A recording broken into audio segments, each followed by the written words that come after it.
So then, selamat sore for everybody. So then, welcome for this Dhamma talk, and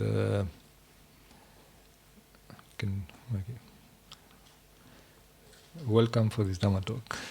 Jadi Bante mengucapkan selamat sore dan juga selamat datang ke sesi Dhamma Talk pada hari ini. Selamat datang, no? Selamat datang. So now this topic is, as it says, about deep-rooted mental defilements, and the topic will be a little bit deep topic. Jadi topik kita pada sesi kali ini mengenai tentang kekotoran batin yang jauh mengakar di dalam pikiran kita, dan juga untuk sesi Dhamma Talk pada hari ini topiknya akan cukup dalam, dibahasnya akan cukup dalam. It has to do with what is deep in our mind. Jadi ini pembahasan tentang apa yang berada jauh di dalam pikiran kita, batin kita. So it has to do with Buddhist psychology.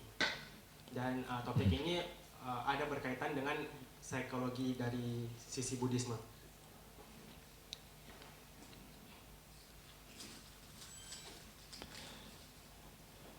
So then,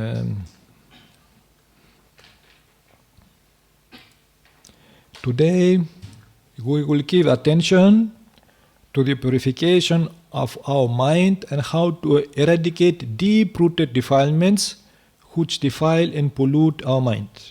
Jadi pada hari ini kita akan memberi perhatian kita kepada cara pemurnian terhadap pikiran kita dan bagaimana caranya untuk menghilangkan kekotoran-kekotoran batin yang telah berada tertanam jauh di dalam pikiran kita yang mengotori dan mencemari pikiran kita.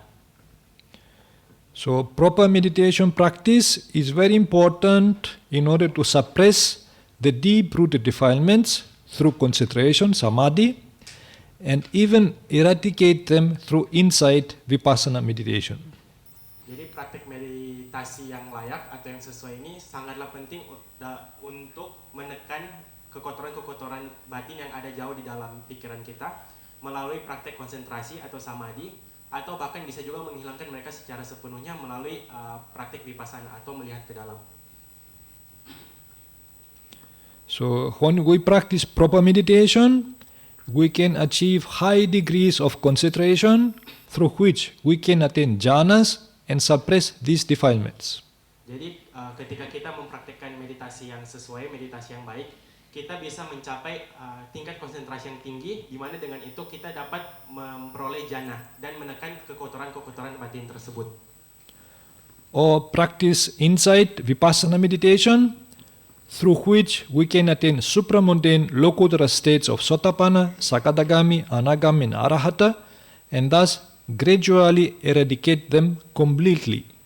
Atau kita juga bisa mempraktekkan melihat ke dalam atau meditasi vipassana, di mana dengan melakukan hal ini kita dapat mencapai tingkat supramundan atau lokuttara atau tingkat di luar keduniawian, seperti contohnya sotapanna, sakadagami, anagami, dan arahata, dan sehingga dari situ kita bisa secara bertahap menghapus kekotoran batin tersebut secara sepenuhnya.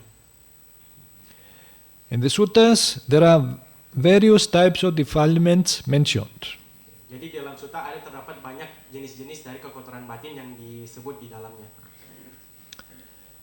Some of these defilements occur in the conscious level of the mind. Jadi beberapa dari kekotoran ini muncul dalam tahap kesadaran pikiran kita. Such as the 10 kilesa, they are called mental stains or defilements, and the 4 upadana, clingings. Jadi contohnya seperti 10 kilesa atau noda batin atau pencemaran, dan juga 4 upadana atau 4 kemelekatan. Others occur on the subconscious level of the mind. Yang lainnya juga muncul pada tahap pikiran bawah sadar kita.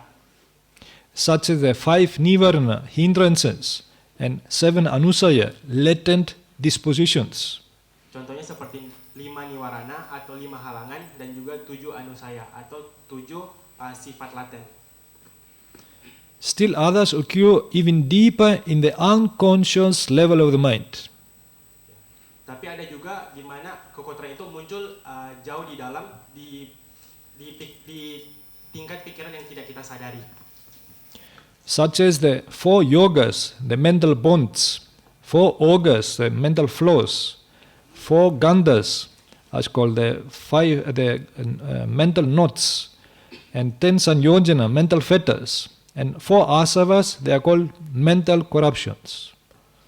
Jadi contohnya seperti 4 yoga atau 4 ikatan mental, 4 oga, 4 aliran mental, 4 ganta, 4 ikatan atau kekusutan, 4 kekusutan, 10 samyojana atau 10 rantai belenggu, dan 4 asawa atau 4 korupsi mental atau mental yang rusak. So now in this chart we can see, so then the 3 levels of the mind. Yes, the mind. If we can imagine the mind as a pot, so then you can see that there are some defilements which occur on the conscious level of the mind. Jadi bisa kita lihat dari gambar di depan ini.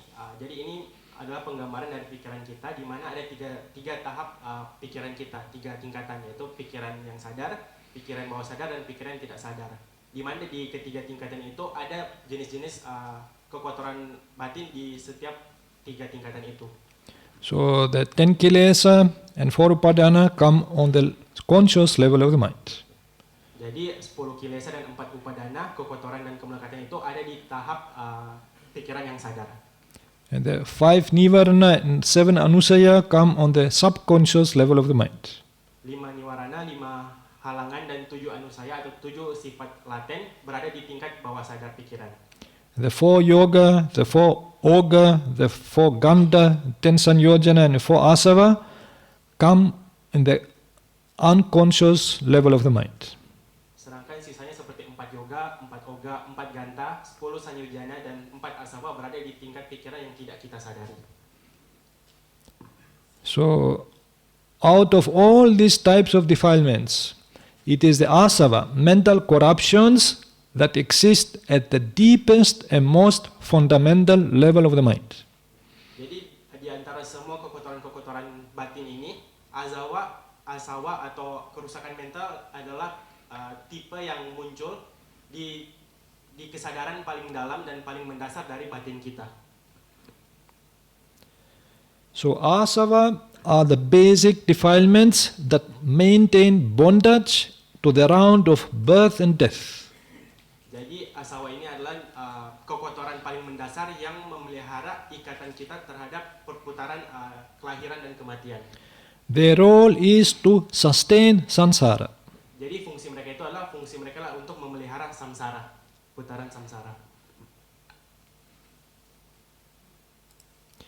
The Buddha describes the asavas as mental states that defile, sankilesika, bring about rebirth, ponobhavika, give trouble, sadara.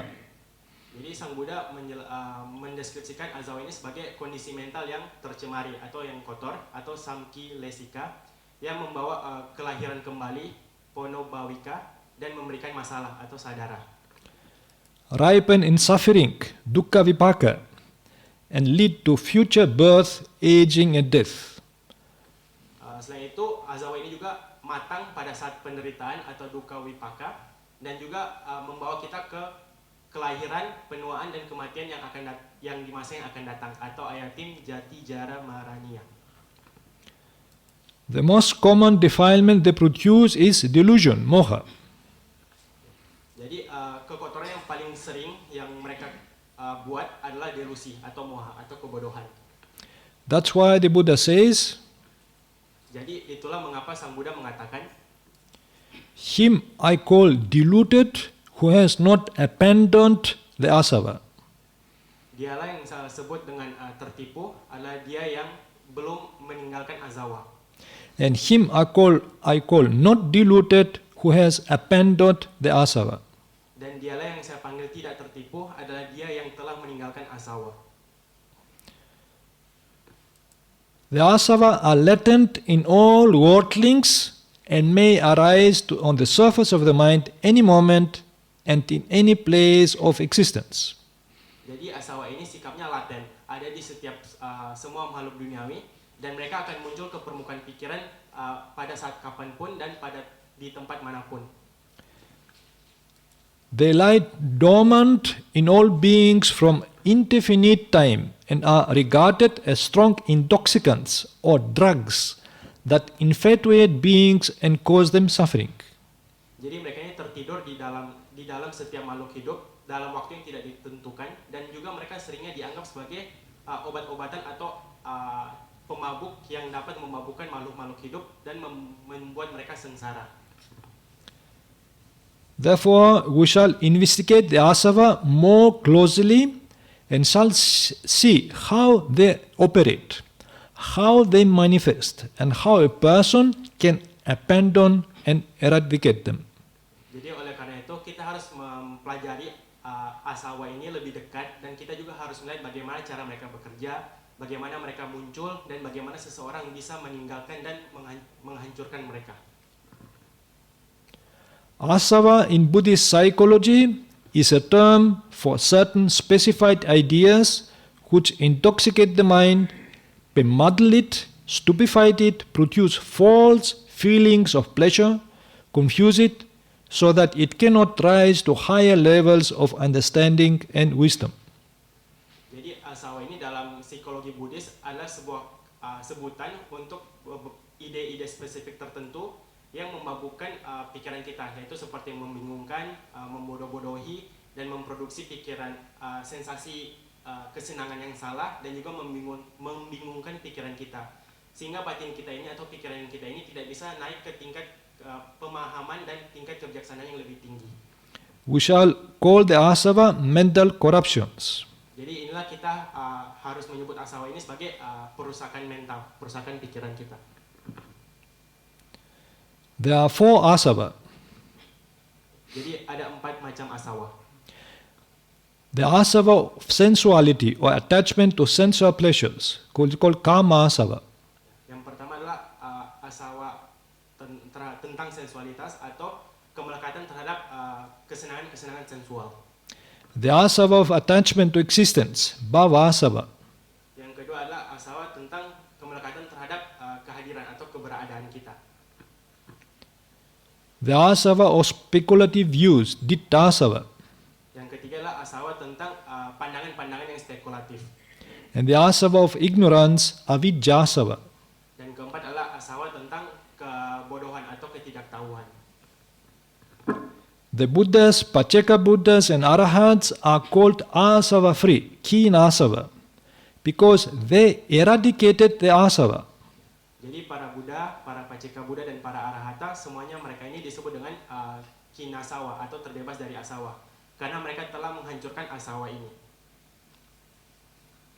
Consequently, we very often find in the Pali Suttas that the eradication of the asava is one of the main duties of a disciple. Begitu juga kita sering menemukan di dalam suta-suta Pali ini bahwa penghancuran asawa ini merupakan salah satu dari kewajiban utama dari seorang murid. The knowledge of this eradication is called the knowledge of the eradication of the asava, asava kaya jnana. Jadi pengetahuan tentang penghancuran dari asawa ini disebut dengan asawa kaya jnana, atau pengetahuan tentang penghancuran dari asawa. Asava kaya jnana is one of the 6 higher knowledges, abhinyas, and it is the only one that brings about the complete eradication and freedom of all mental defilements and thus full enlightenment. Jadi asawa kaya jnana ini adalah salah satu dari 6 pengetahuan tingkat tinggi atau abhinya, dan ini adalah salah satu-satunya yang membawa kita kepada penghancuran penuh dan kebebasan penuh dari kekotoran-kekotoran batin kita, sehingga kita bisa mencapai penerangan sempurna. It should be noted that the asava are the cause and condition hetupacchaya for the existence of paticca samuppada, dependent origination. Jadi harus kita catat bahwa asawa ini adalah sebab dan kondisi atau hetupacchaya dari munculnya atau adanya paticca samuppada atau dependent origin atau asal muasal yang berkegantungan. In paticca samuppada, the Buddha gives the more distant psychological cause of suffering, which is ignorance. Jadi dalam paticca samuppada ini, Sang Buddha memberikan sebab psikologi yang paling jauh tentang penderitaan, yaitu ignorance, ketidaktahuan atau kebodohan. So therefore, in Paticcasamuppada, the Paticcasamuppada starts with ignorance as a condition. Jadi paticca samuppada ini paling awalnya itu bermula dengan ketidaktahuan sebagai satu kondisi. So therefore now when the Buddha explains how our suffering originates, he starts because of ignorance, there are sankharas, as called activities and so forth, and then ultimately it goes on to show how birth and aging comes into being. Jadi saat Sang Buddha menjelaskan dari mana awal kesengsaraan kita ini, Sang Buddha mengatakan kesengsaraan ini bermula dari ignorance, ketidaktahuan, kemudian dia menjadi samkara atau aktivitas-aktivitas, sehingga terus-menerus terjadi hingga sampai ke tahap akhirnya, yaitu penuaan dan kematian. As ignorance is the foundation of all life-affirming actions or karmic activities, sankharas, of all evil and suffering, therefore it stands first in the formula of dependent origination, Paticcasamuppada. Jadi karena ketidaktahuan ini adalah fondasi dari semua aktivitas karma atau sankara, atau dari semua kejahatan dan penderitaan, maka ketidaktahuan ini berdiri sebagai yang pertama dalam formula asal muasal kebergantungan. But for that reason, ignorance should not be regarded as a causeless root cause of the world or as conditionless aheto apacaya. Tapi karena alasan itu, ketidaktahuan ini tidak seharusnya dianggap sebagai ketidakadanya akar atau sebab dari adanya dunia ini, atau disebut juga dengan tidak adanya kondisi awal atau aheto apacaya. It is not causeless or conditionless. Jadi ini bukan karena tanpa sebab atau tanpa kondisi. For a cause and condition, it is stated thus. Karena adanya sebuah sebab dan sebuah kondisi ini, maka dinyatakanlah bahwa with the arising of mental corruptions, asava, there is the arising of ignorance. Jadi dengan munculnya kerusakan mental atau asawa ini, maka muncul juga ignorance atau ketidaktahuan. This is stated in Sammaditthi Sutta in Majjhima Nikaya. Jadi hal ini dicatat dalam Sammaditthi Sutta. Therefore, for ignorance to arise, it is the asavas which is the cause of ignorance. Jadi sebab kenapa bisa adanya munculnya ketidaktahuan itu karena adanya asawa. So therefore now we must know that ignorance does not stand alone. It needs another condition, another cause, which are the asava. Jadi kita harus tahu bahwa ignorant atau ketidaktahuan ini tidak berdiri sendiri. Akan ada sebab-sebab atau kondisi lain di mana sampai munculnya ketidaktahuan atau kebodohan ini. But it's also stated, with the cessation of the mental corruptions, asava, there is the cessation of ignorance.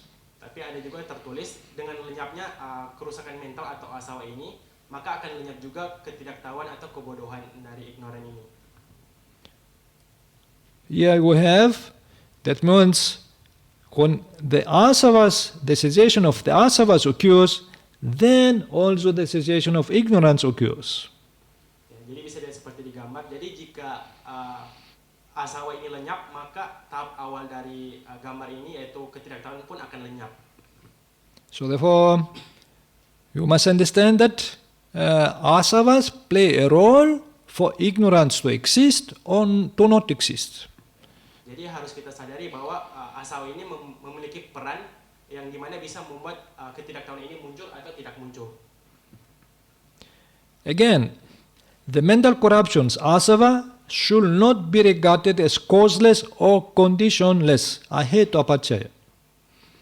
Jadi sekali lagi perusakan mental atau asawa ini tidak seharusnya dianggap sebagai tanpa sebab atau tanpa kondisi.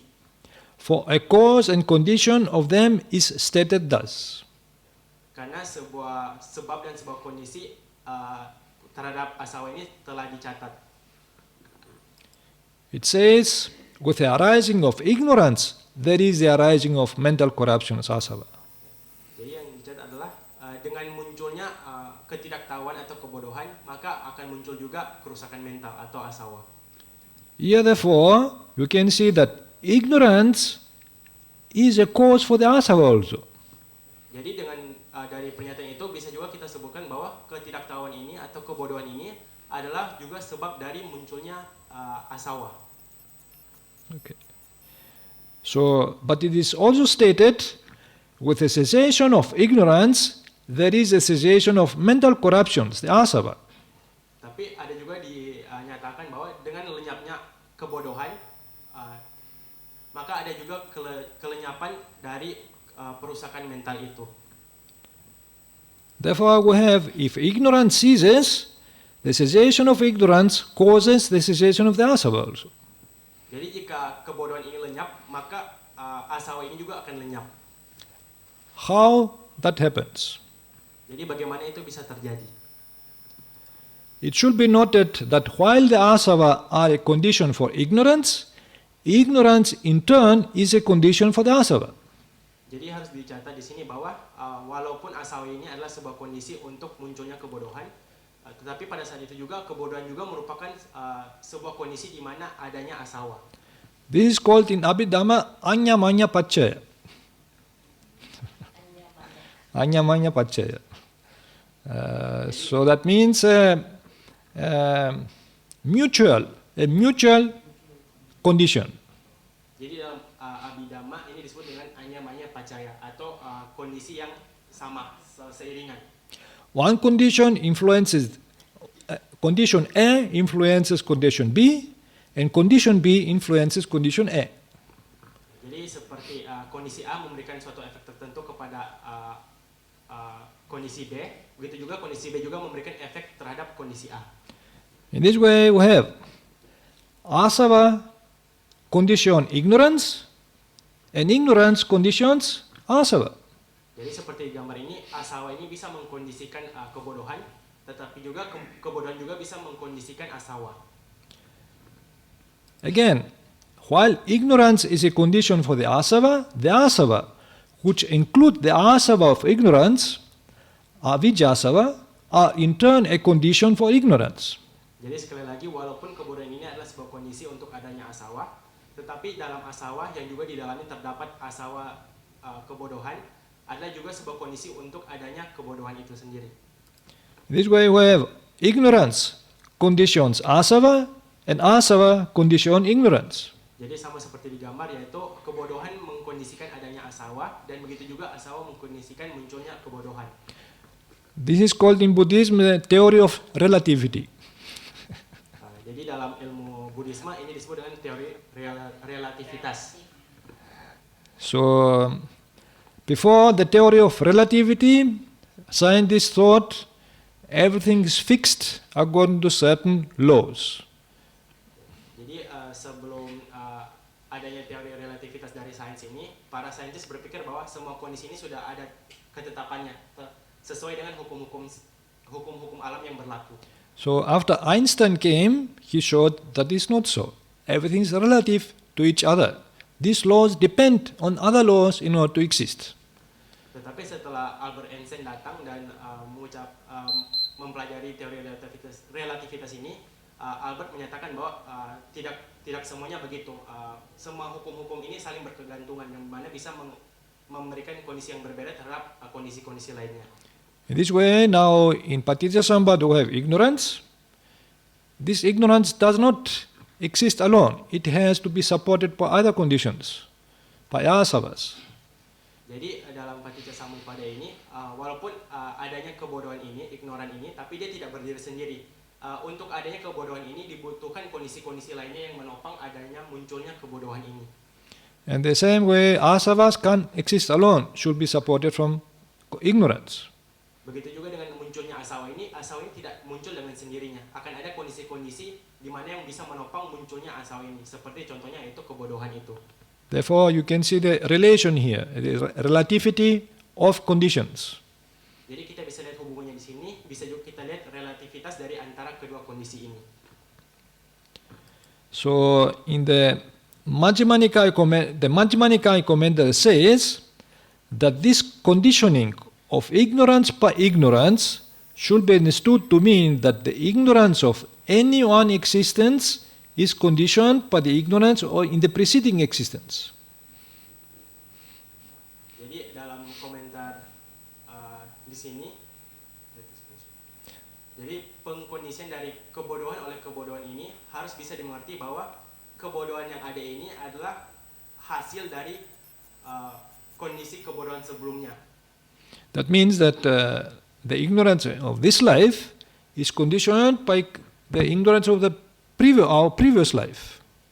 Jadi seperti kebodohan atau ketidaktahuan yang ada pada masa sekarang ini berakar atau memiliki sebab dari kebodohan di masa lalu yang sebelumnya, pada masa sebelumnya. And the ignorance of the previous life is conditioned still from ignorance from the previous life, from other previous life. Dan kebodohan dari kehidupan sebelumnya kita ini juga memiliki akar dari kebodohan di masa sebelumnya, bahkan sebelumnya juga. Therefore now, one ignorance conditions the next ignorance, and the next ignorance conditions the next ignorance. Jadi simpelnya satu kebodohan mengkondisikan kebodohan lainnya di masa depan dan juga akan tetap memberikan kondisi kebodohan di masa-masa depan. This is called anyamanya pacaya, a mutual conditioning. Jadi ini yang disebut anyamanya pacaya atau kondisi yang berseiringan. So, since this so, the conclusion follows that no first point can be discovered for ignorance, and thus that samsara is without discernible beginning. Jadi karena inilah, jadi kesimpulannya adalah tidak ada satu titik poin yang bisa ditemukan dari titik awal dari kebodohan, dan begitu juga samsara ini tidak memiliki titik awal yang bisa kita cerna. As the Buddha said, seperti yang Buddha katakan, no first point of ignorance can be seen. That before this there was no ignorance, and afterward it came into being. Jadi Sang Buddha mengatakan tidak ada satu titik poin awal kebodohan itu yang bisa kita lihat, di mana sebelumnya itu jika sebelumnya tidak ada titik kebodohan yang lainnya.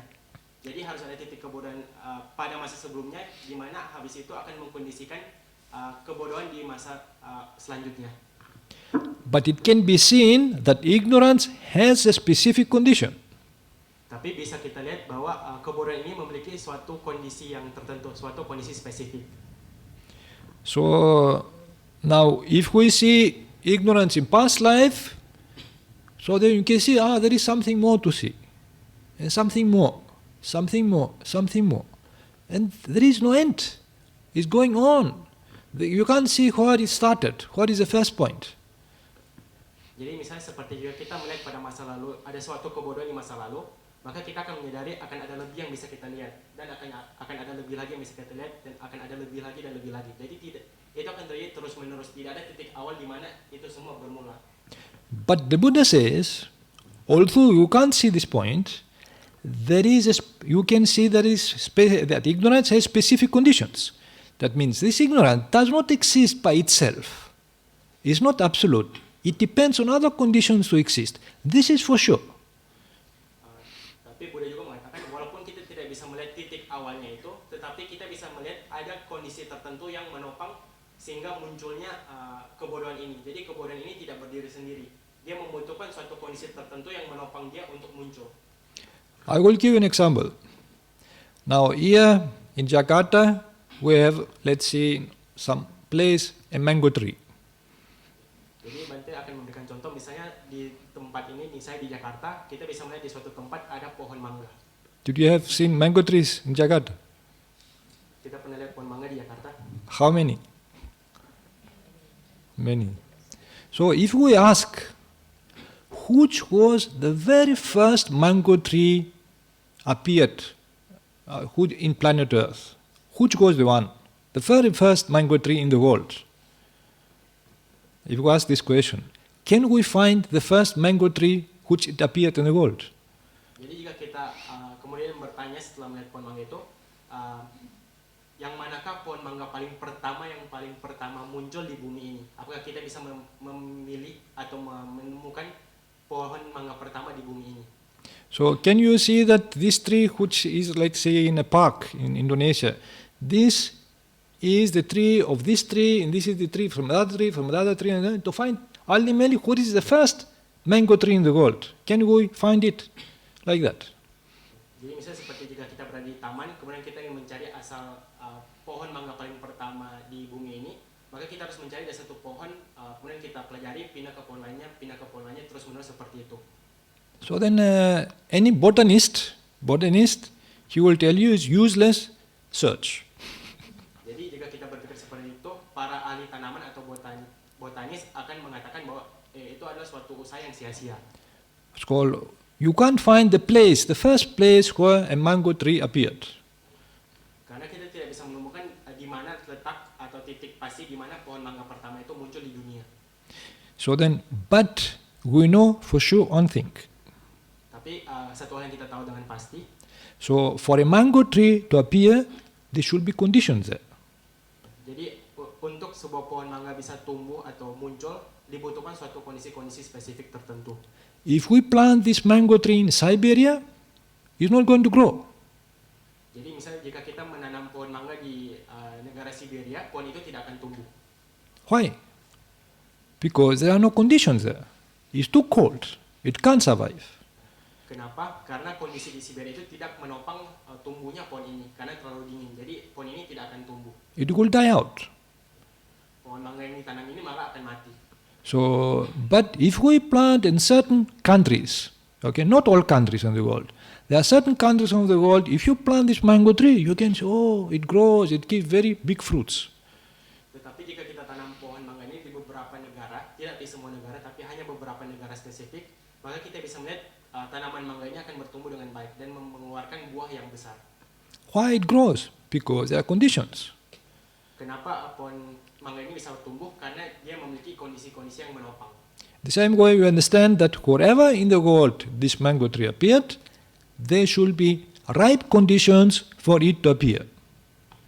It doesn't matter which place, but the place is not important. Are the conditions which are more important. Jadi sama halnya bisa dibilang bahwa tidak peduli pohon mangga ini mau ditanam di bagian dunia manapun, yang paling penting adalah begitu ada kondisi yang bisa menopang tanaman ini untuk tumbuh, tanaman ini akan tumbuh dengan sendirinya dengan adanya kondisi yang menopang itu. In the same way, the Buddha tells that this ignorance, we try to find which was, where it appear first, in which place of the world, where. It is like useless search. You can't find the point, the beginning of this, when it started. Jadi sama halnya dengan saat Sang Buddha mengatakan bahwa jika kita ingin mencari tahu titik awal di mana kebodohan ini muncul di dunia ini, di negara mana kebodohan ini muncul, itu merupakan sebuah usaha yang sia-sia. The more you see, there is something more to see. The more you see, there is something more to see. Jadi begitu kita menemukan sesuatu, maka akan ada sesuatu yang lebih besar yang bisa kita temui. Kemudian itu akan terjadi terus-menerus. But we know for sure that for ignorance to arise, there are conditions. Tapi hal yang kita tahu dengan pasti bahwa untuk tumbuhnya kebodohan atau ketidaktahuan ini dibutuhkannya sebuah kondisi yang menopang juga. And this we want to study, the conditions. Jadi kondisi-kondisi ini akan kita pelajari. Because this is something evidence. That's called. We have evidence for that. There are conditions for ignorance to arise. Karena kondisi-kondisi ini merupakan sebuah bukti. Ada bukti konkret di mana dengan adanya kondisi-kondisi yang muncul ini, maka kebodohan-kebodohan ini pun akan tumbuh. So therefore now the Buddha is more practical. Jadi dari sini bisa kita lihat bahwa ajaran Buddhisme ini lebih praktikal, lebih praktis. It's like a carpenter.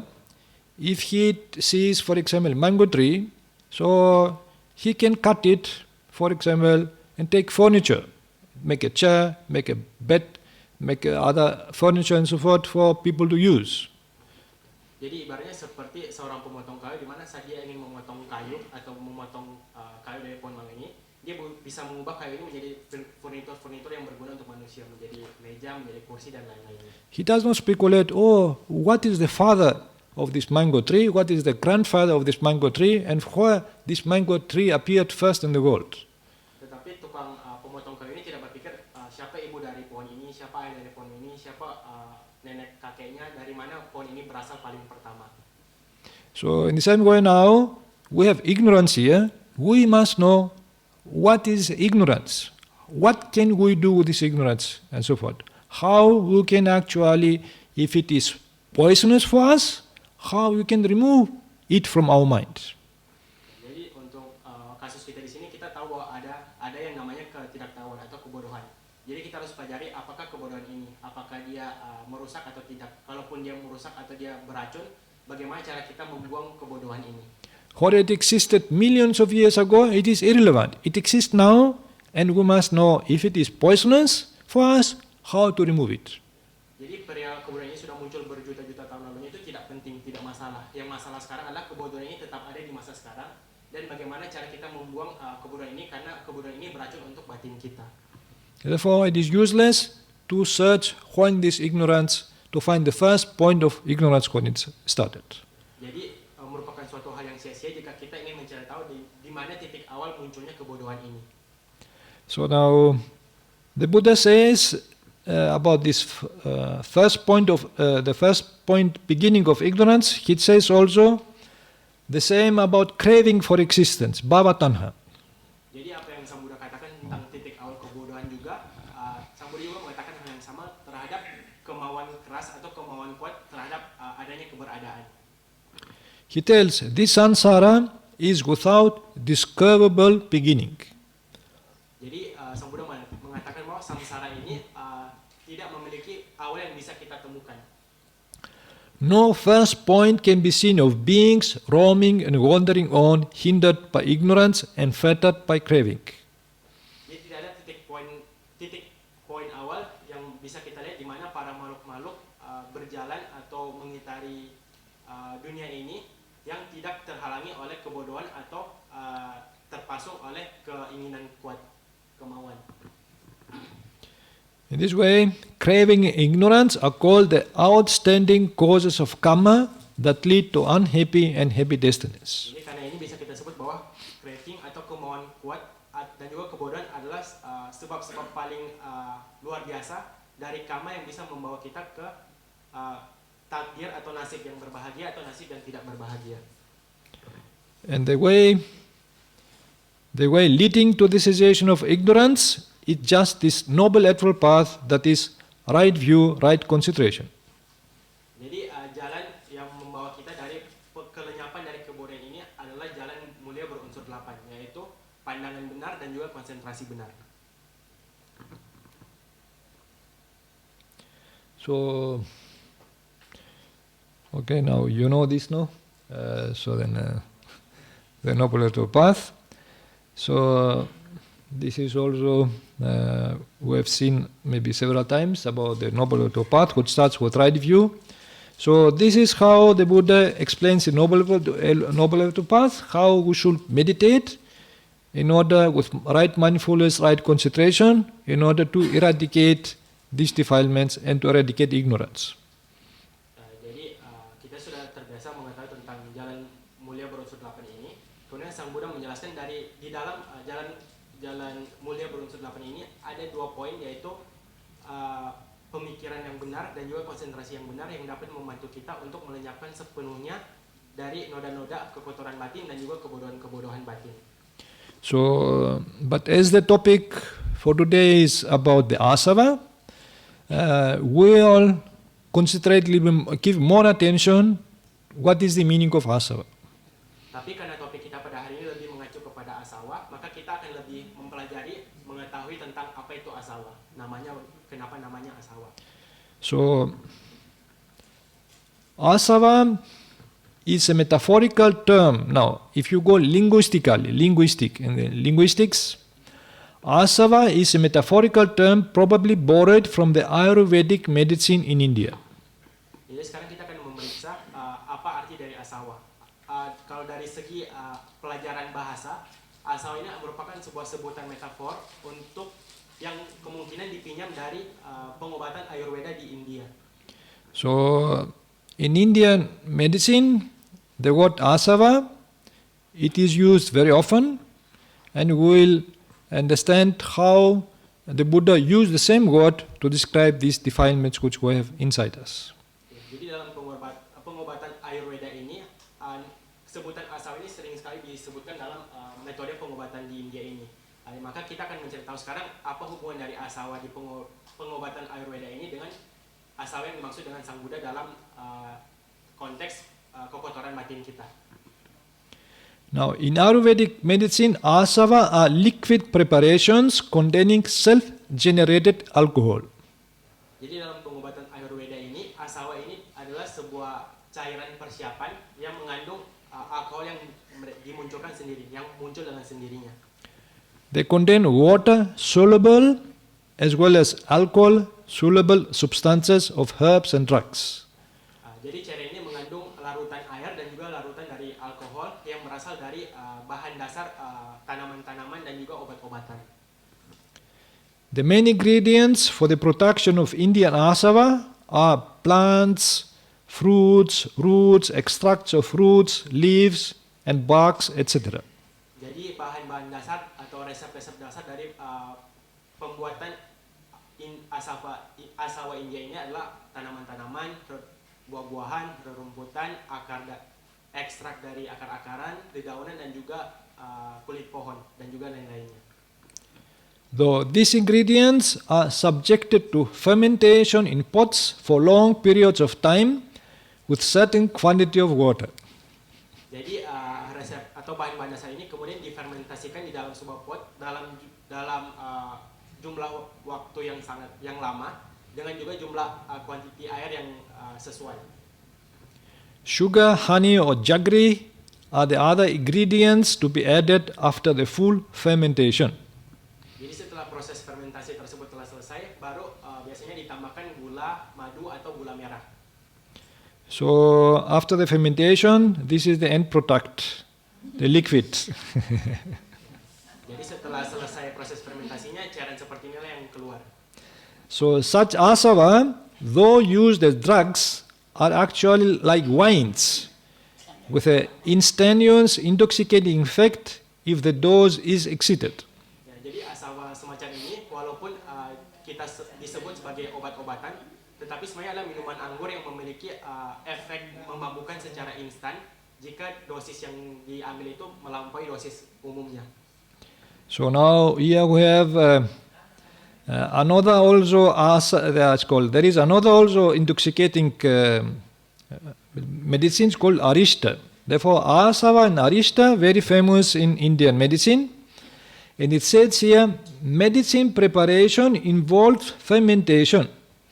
Jadi di sini bisa juga kita lihat salah satu produk obat-obatan dari India yaitu asawa dan arishta dan juga mengandung kandungan alkohol di dalamnya. Jadi mereka juga disebut dengan persiapan obat-obatan yang mengandung proses fermentasi. These are called Ayurvedic classical medicines. Jadi mereka disebut dengan pengobatan klasik dari Ayurveda. So therefore now this kind of medicines are put into barrels or in these pots and they are left there for long time to ferment. Jadi obat-obatan seperti ini biasanya mereka ditaruh di dalam satu tong yang besar atau satu pot, kemudian mereka ditinggalkan dalam jumlah waktu yang lama untuk dibiarkan berfermentasi. If you open this pot, it smells like wine. Jadi kalau misalnya kita buka penutup dari pot ini, kita bisa cium baunya seperti bau minuman anggur, wine. So people who use this, they have to be taken small amounts, not to get intoxicated. Jadi orang yang ingin mengkonsumsi obat-obatan ini harus mengambil dosis yang sedikit saja agar tidak sampai mabuk. Up.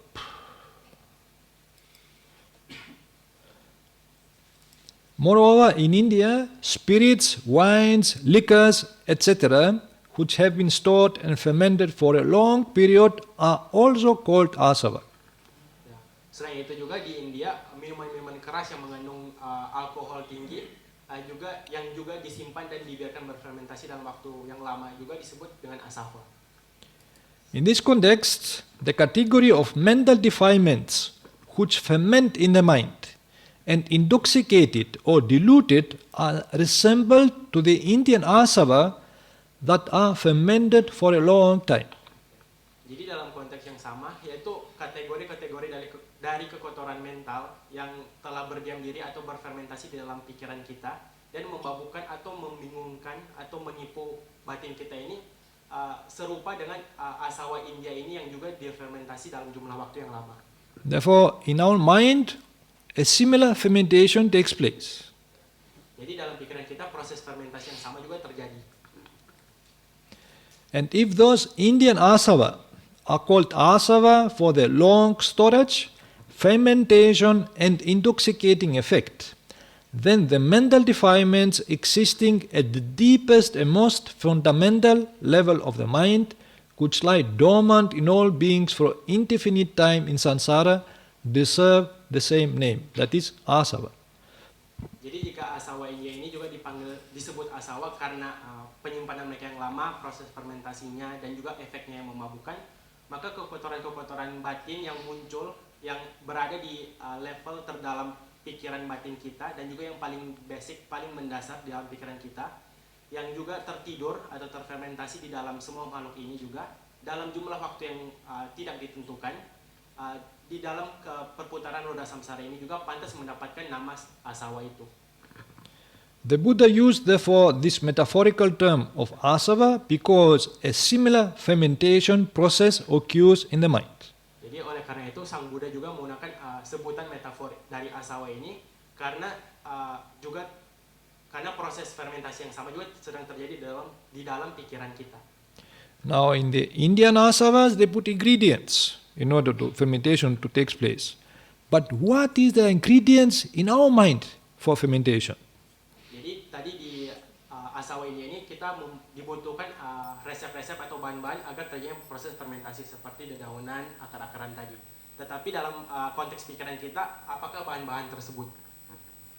The ingredients used for the mental fermentation are the sense objects entering from the eye, ear, nose, tongue, body, and from various ideas of the mind.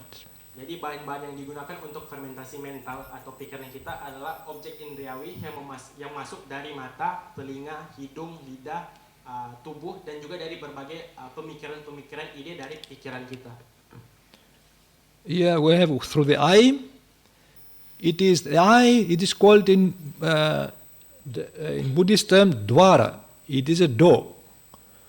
These sense objects are the ingredients which enter through the door of the eye. These are visual objects, colors, shapes, and so forth. Jadi dalam sebutan Buddhisme, objek-objek indria yang memasuki dari pintu mata disebut dengan dwara. Jadi objek-objek yang masuk ke diri kita melalui pintu indria mata.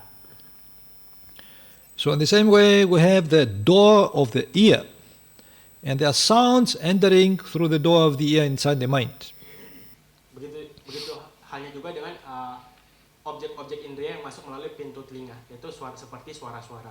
Sounds are the other ingredients who come inside the mind and ferment. Jadi suara ini merupakan suatu bahan yang akan masuk ke pikiran kita, kemudian akan berfermentasi. So the nose is another door from where the smells come inside the mind and ferment the mind. Jadi hidung juga merupakan salah satu pintu indera di mana bahan-bahan seperti bau-bauan akan masuk ke pikiran kita dan juga berfermentasi. Therefore, we have the ingredients called smells. Oleh karena itulah kita memiliki bahan-bahan yang disebut bebauan. Then we have the tongue, which is another door from which tastes come inside the mind. Salah satu pintu lainnya yaitu adalah pintu pengecap atau pintu perasa kita, yaitu dari mulut dan lidah, di mana bahan-bahan tersebut adalah bahan-bahan rasa, cita rasa. So therefore, these tastes are the ingredients which can ferment the mind. Jadi bisa dibilang cita rasa atau rasa ini merupakan salah satu bahan yang dapat memfermentasikan pikiran kita. And then we have the body, which is a door through which touchable things enter in the mind. Kemudian pintu selanjutnya adalah pintu dari tubuh kita atau perasa, yang dimana perasaan-perasaan ini, perasaan-perasaan objek tersebut yang bisa masuk ke pikiran kita dan berfermentasi juga. So these touchable things are the ingredients which can ferment the mind. Jadi barang-barang atau hal-hal yang bisa disentuh ini merupakan suatu bahan dasar yang masuk ke pikiran kita untuk difermentasi. Then we have ideas which come enter the mind, and then they can ferment the mind, these ideas. Kemudian kita juga memiliki ide-ide atau buah-buah pikiran yang datang dari pikiran yang juga bisa memfermentasikan pikiran kita sendiri. Therefore, people, because of different ideas, they do different actions. Jadi bermacam-macam orang karena mereka memiliki buah pikir yang lain-lain, jadi mereka juga melakukan tindakan yang lain-lain juga. So, this can be illustrated with a chart thus. Jadi hal ini bisa diilustrasikan melalui sebuah bagan seperti. Now here we have the input of sense object with the ingredients. Visual objects entering through the door of the mind, of the eye, and they go into the mind. So then fermentation takes place here, and then ideas come out. That is output.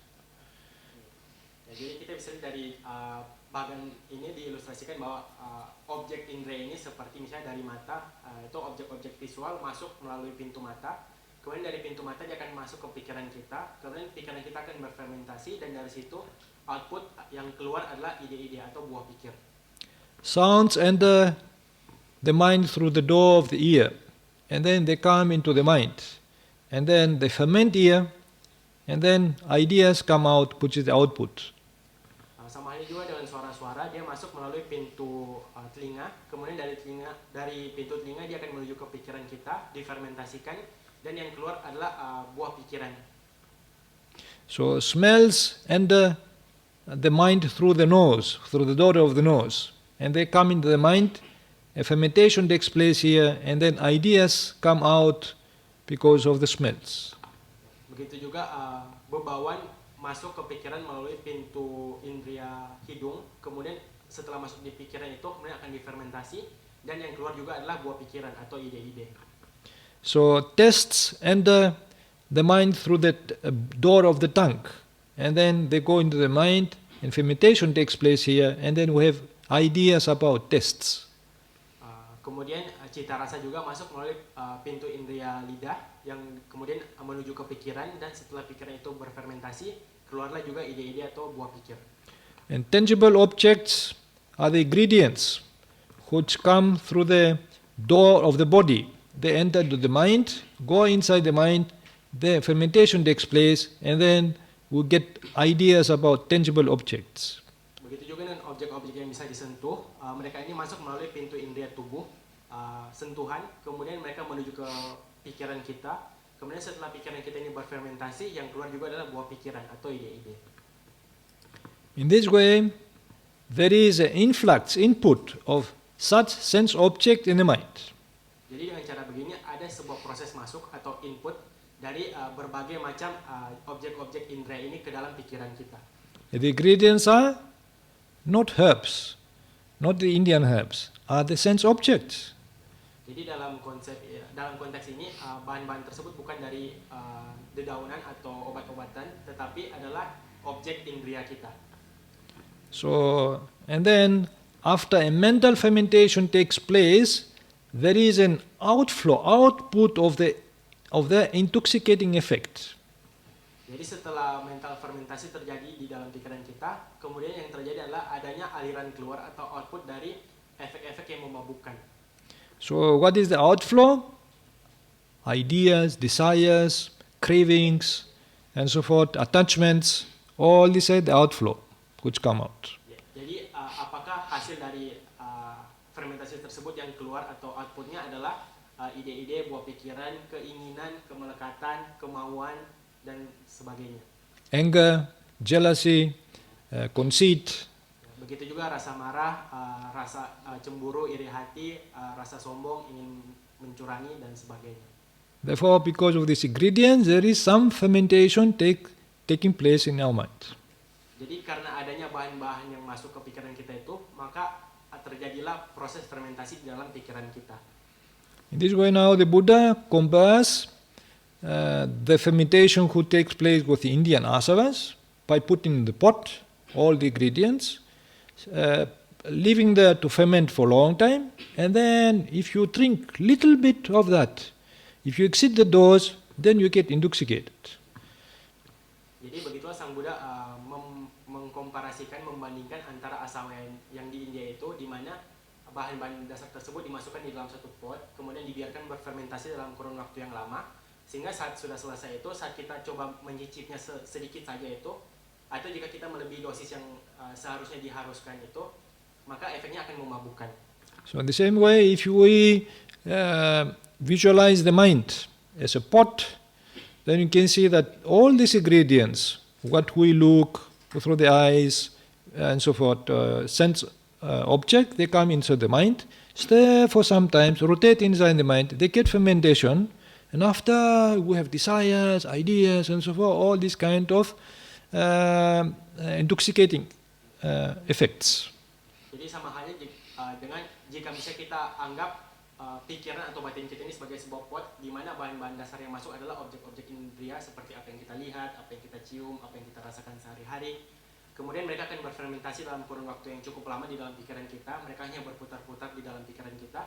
Kemudian apa yang keluar hasilnya adalah perasaan-perasaan seperti rasa marah, rasa cemburu, keinginan, ide-ide, kemelekatan yang memabukkan kita.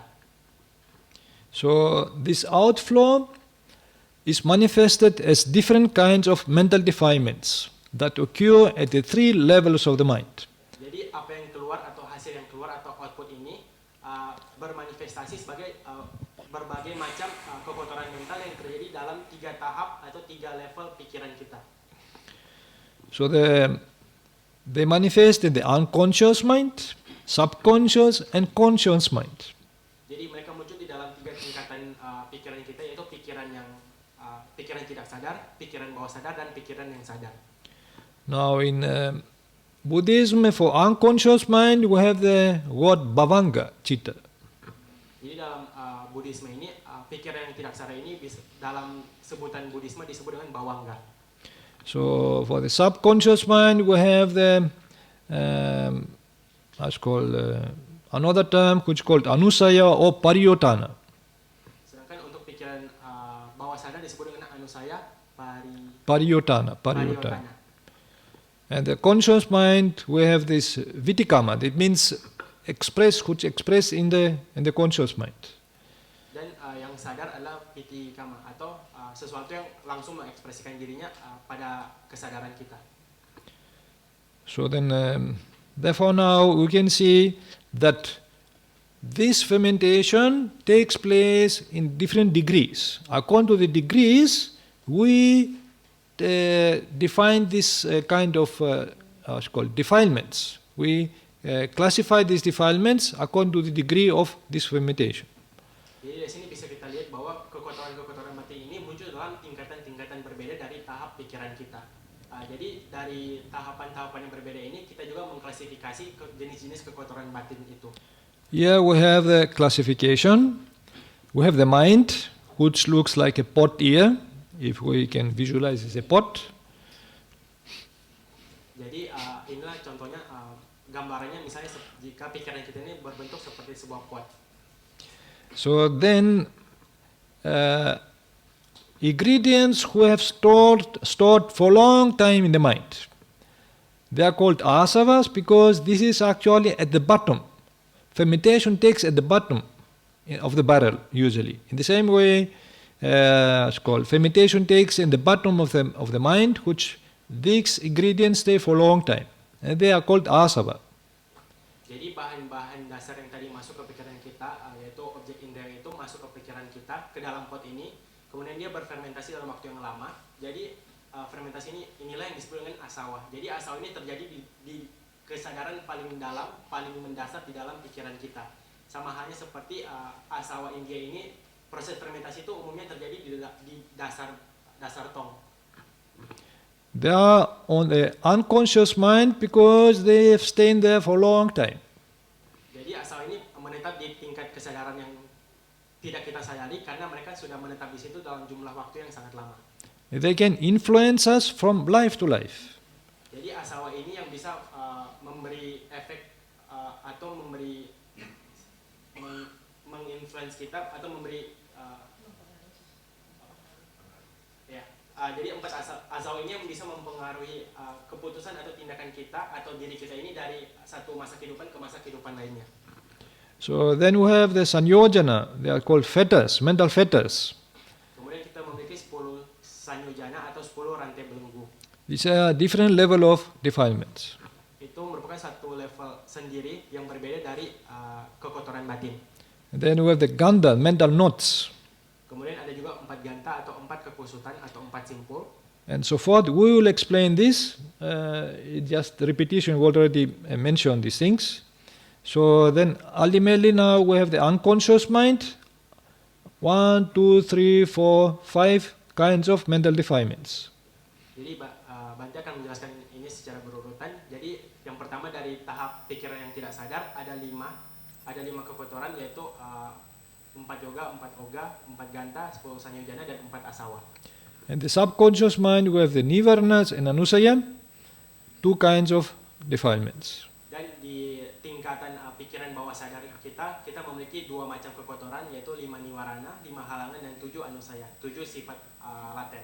And the conscious mind we have the kilesa, 10 kilesa, and 4 upadana.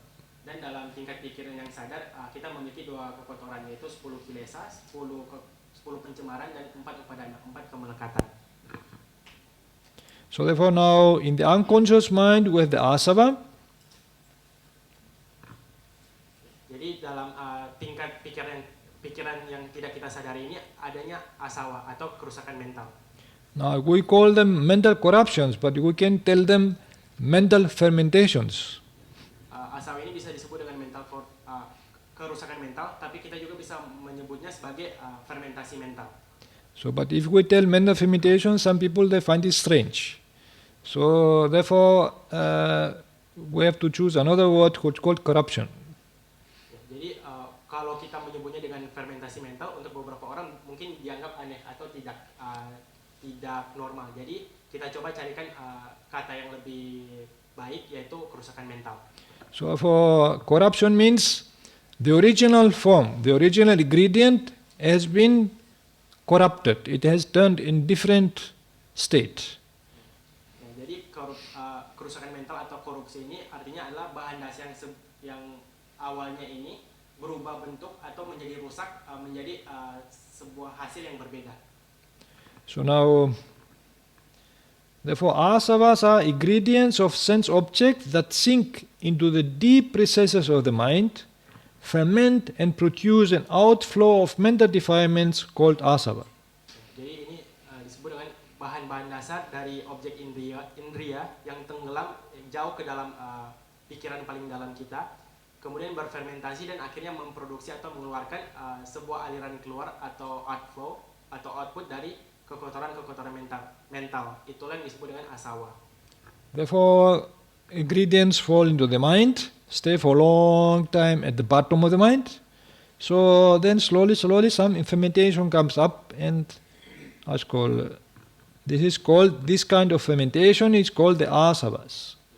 Jadi seperti yang digambar, yaitu misalnya bahan-bahan pikiran ini masuk ke dalam pot, kemudian mereka mengendap berfermentasi di dasar pot dalam jumlah waktu yang sangat lama. Kemudian secara perlahan-lahan mereka akan keluar, jadi baunya akan keluar. Sometimes if we sleep, we can see some of these asavas come from the bottom of our mind. Jadi pada saat kita tidur, biasa ada saatnya di mana kita bisa melihat asawa yang keluar dari pikiran kita yang paling dalam. So some people have nightmares. Jadi contohnya seperti orang-orang yang kadang memiliki mimpi buruk. So while they are awake, life is normal. But if you go to sleep, the mind goes deep into these asavas, and then they see all these kind of very fearful things coming in the mind. Jadi orang-orang seperti itu saat mereka terbangun, hidup mereka berjalan dengan normal. Tetapi begitu mereka tertidur, begitu kesadaran mereka menurun, pikiran mereka akan turun jauh ke kesadaran paling dalam, kemudian akan menggali keluar asawa-asawa ini. So, asavas produce an outflow of other kinds of mental defilements. Jadi asawa juga memproduksi atau mengeluarkan aliran keluar dari berbagai jenis kekotoran-kekotoran mental lainnya. These are the sanyojanas, mental fetters. Ya, jadi halnya seperti sanyojana atau rantai belenggu mental. These are defilements that bind beings into the round of existence, samsara. Jadi sanyojana ini adalah kekotoran yang mengikat makhluk-makhluk hidup ke dalam untuk berada tetap dalam lingkaran keberadaan atau lingkaran samsara. So, Mental fetters, therefore, like a chain, bind the people from rebirth, life, death, and again, this cycle of samsara. Jadi rantai belenggu mental ini ibaratnya layaknya seperti sebuah rantai yang dimana mengikat para makhluk-makhluk ini dari kelahiran, hidup, mati, kemudian kembali ke kelahiran kembali atau disebut dengan samsara. Then we have another kind of defilements which are produced, they are called mental knots. Kemudian kekotoran mental lainnya disebut dengan ganta atau kekusutan atau simpulan mental. These are defilements that tie beings from death to conception. That is, at the time of death, they tie the mind with a new body. Ya, jadi ganta ini atau simpulan mental ini adalah kekotoran batin yang mengikat makhluk-makhluk hidup dari masa kematian ke kelahiran kembali atau keberadaan kembali. Misalnya contohnya seperti pada saat masa-masa kematian kita itu, ganta inilah yang mengikat pikiran kita kepada tubuh yang baru. Therefore, as soon as a being dies, these knots tie him to a new life in conception. So he can't escape from rebirth. Jadi ganda atau simpul mental inilah yang mengikat kita misalnya seperti saat proses kita dibentuk ke kelahiran, kemudian kita hidup, mati. Nah saat kita mati ini, saat kita meninggal, ganda inilah yang mengikat kita, diri kita kembali ke tubuh yang baru, sehingga kita tetap berada pada alam samsara. Then we have another level of defilements called mental flows or floods. Kemudian yang lain disebut juga dengan oga atau aliran mental atau banjir. These are defilements that sweep beings away into the ocean of existence, making them to sink in it, and they are hard to cross. Jadi jenis kekotoran ini adalah kekotoran yang menyapu makhluk-makhluk ke dalam samudra keberadaan, kemudian mereka akan tenggelam di dalamnya sehingga mereka akan kesulitan untuk menyeberangi. So therefore now beings, they are just sink into the ocean of existence, and they are difficult to cross the ocean. Jadi seperti ibaratnya makhluk-makhluk ini tenggelam di dalam samudra keberadaan atau kelahiran kembali, di mana mereka tidak bisa menyeberangi samudra tersebut. So the Buddhas and Arahats are called Ogatina, they who have crossed the flood and escaped from the Oga. Jadi para Buddha dan para Arahata adalah mereka yang disebut dengan Ogatina atau mereka yang telah menyeberangi banjir tersebut dan telah melepaskan diri dari Oga. Therefore the Buddha is one who have crossed the flood of defilements. Sehingga ada sebutan di mana sang Buddha yang telah menyeberangi banjir atau luapan kekotoran batin. So then we have another defilements called mental bonds or yoga. Kemudian kekotoran batin lainnya adalah yoga atau ikatan mental.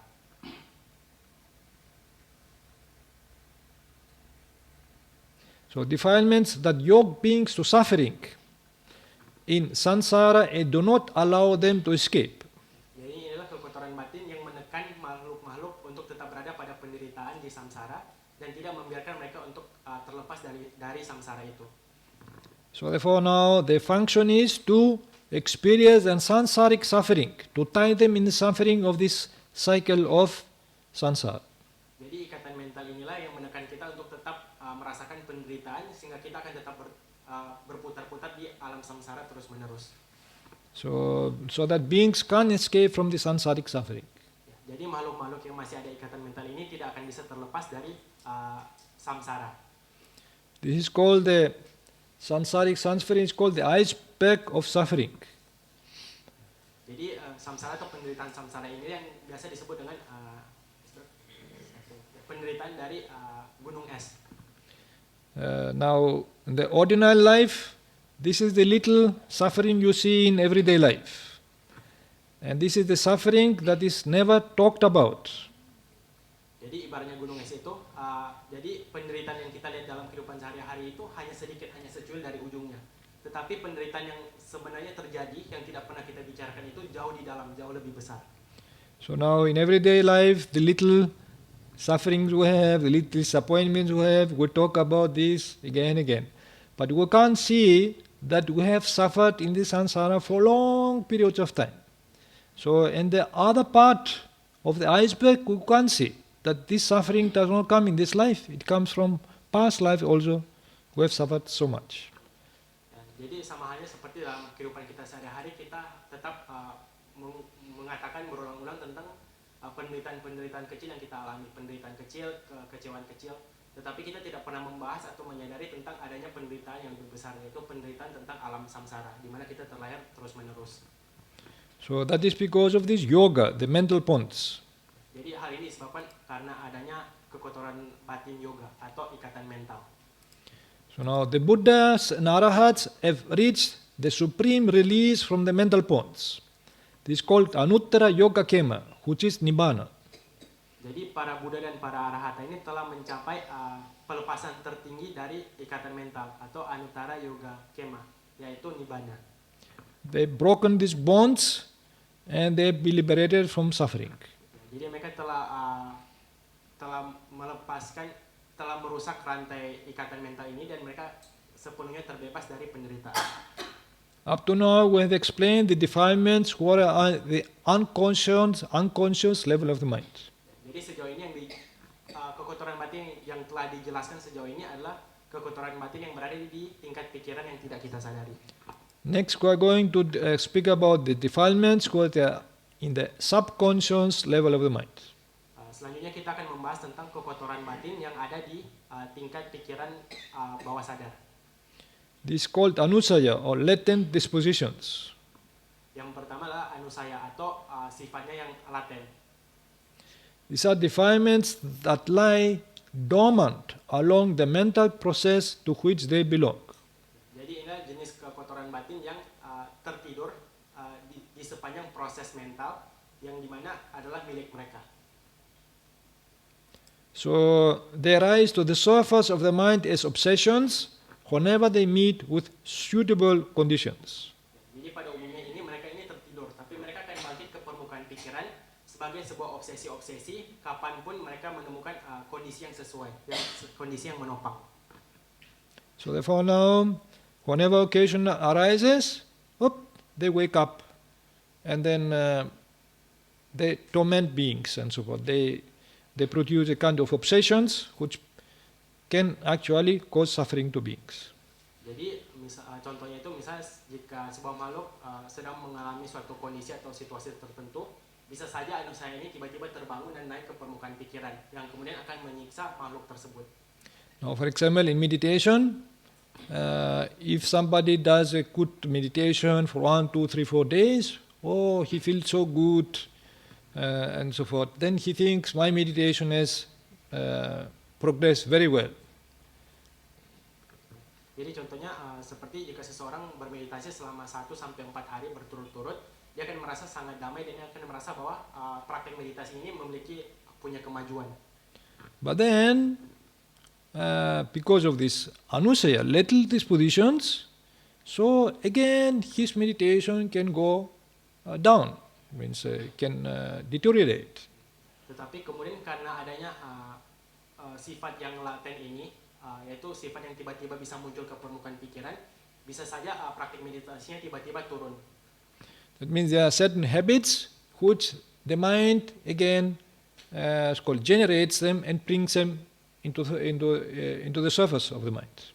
Atau bisa dikatakan sebagai beberapa kebiasaan-kebiasaan pikiran yang kadang-kadang pikiran itu keluarkan dan munculkan ke permukaan pikiran.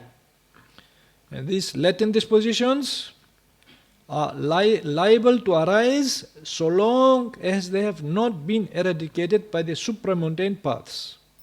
Jadi anusaya ini atau sifat yang laten ini mereka akan tetap terus-menerus muncul atau tetap muncul ke permukaan pikiran selama mereka belum dihancurkan dengan jalan supramundane atau jalan di atas keduniawian.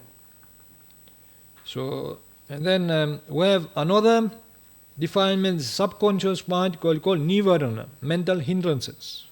Kemudian kekotoran mental lainnya di tahap pikiran bawah sadar yaitu niwarana. So these are defilements that obstruct the way to heavenly rebirth, to the attainment of jhanas, and to the attainment of nibbana. Jadi jenis kekotoran batin ini adalah kekotoran yang menghalangi jalan menuju kelahiran surgawi, menuju pencapaian jana dan juga menuju pencapaian nibbana. So the 5 mental hindrances are the main internal obstacles to the development of serenity, samatha, and insight vipassana meditation. Jadi 5 halangan mental ini adalah halangan paling utama dari sisi internal terhadap pengembangan dari ketenangan atau samatha dan juga melihat ke dalam atau praktik meditasi vipassana. Then we have explained about the subconscious mind. Now I'm going to explain about conscious mind. Jadi sudah selesai dengan pembahasan tentang pikiran bawah sadar, sekarang kita pindah ke pikiran yang sadar. In the conscious mind we have defilements called upadana, clingings. Jadi dalam pikiran yang sadar kita memiliki kekotoran batin yaitu kemelekatan. These defilements produce clinging to sensual pleasures. Jadi kekotoran batin ini menghasilkan kemelekatan terhadap kenikmatan-kenikmatan indriawi atau kenikmatan sensual. And clinging to views, Kemudian ditthis, yes. kemudian kemelekatan terhadap pandangan-pandangan, Clinging to rules and observances, kemudian kemelekatan terhadap aturan-aturan dan pengamatan-pengamatan, and clinging to the belief of self or soul. dan terakhir adalah kemelekatan terhadap kepercayaan bahwa adanya diri atau jiwa. So now I'm going to explain what means here clinging to rules and observances, because some Buddhists they misinterpret this. Jadi Bante akan menjelaskan lebih lanjut tentang kemelekatan terhadap aturan-aturan dan observasi-observasi ini, karena ada beberapa Buddhis yang menyalahartikan dari maksud ini. So in Pali these are called sila, bata, paramasa. Sila, bata, paramasa. Dalam bahasa Pali ini disebut dengan sila, bata, paramasa. So now sila means the moral precepts. Ya, jadi di sini sila berarti 5 sila, 5 sila moralitas. So and vata means any vows one does or very austere practices one does. Kemudian yang selanjutnya yang dimaksud di sini adalah praktek-praktek yang terlalu mengekang atau terlalu keras. So and paramasa means one has the belief that only sila means moral precepts and vata, this kind of austere practices, can liberate oneself from samsara. Kemudian yang ketiga ini adalah sebuah kepercayaan yang mengacu bahwa hanya dengan praktek sila dan juga dengan praktek atau aturan yang terlalu mengekang atau aturan yang keras ini yang bisa membebaskan diri kita dari alam samsara. Then you don't need to do anything else like meditation and so forth. You don't need to do like that. Dan kepercayaan ini mengacu bahwa kita hanya perlu melakukan 2 hal tersebut, melakukan sila dan juga mengikuti aturan yang keras atau mengekang ini tanpa melakukan praktek-praktek lainnya seperti praktek meditasi tidak perlu dilakukan seperti itu. So if you cling to this belief that only this sila and vata, they can give purity, they can purify yourself, give you the liberation from samsara, that is actually a kind of wrong view. Jadi jika kita memiliki pandangan ini, yaitu bahwa pandangan kita hanya harus menjalankan sila dan mengikuti aturan dengan ketat, itu sebenarnya bisa memurnikan pikiran kita. Tetapi jika kita menganggap dengan 2 praktek ini bisa membebaskan kita dari samsara, itu menjadi pandangan yang salah.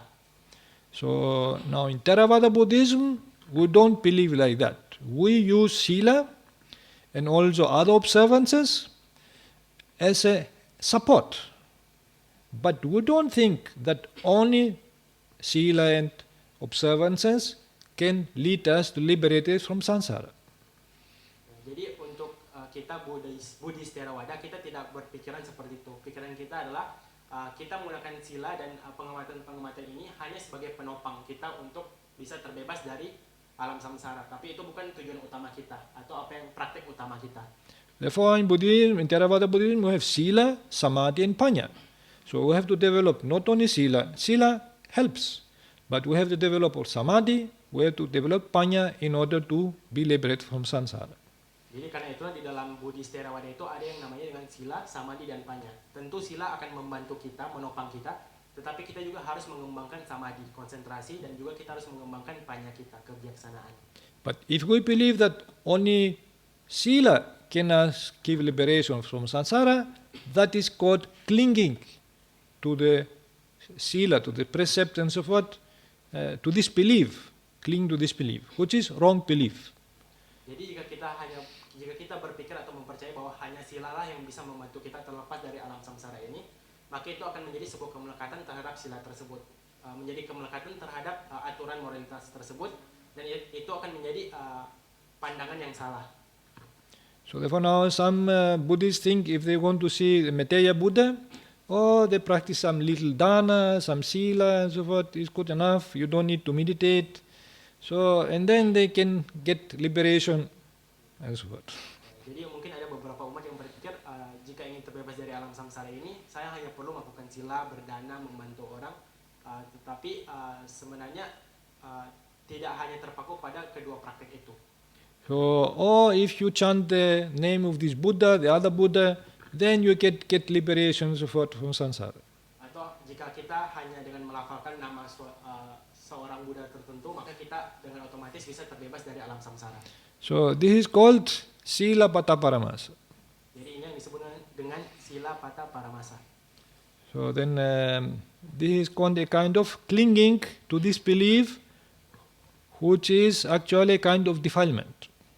Jadi kemelekatan terhadap kepercayaan semacam ini sebenarnya adalah salah satu dari jenis kekotoran batin juga, noda batin. So therefore, they are also Buddhists. They engage in many rituals and all these things. They think these will liberate them from samsara and so forth.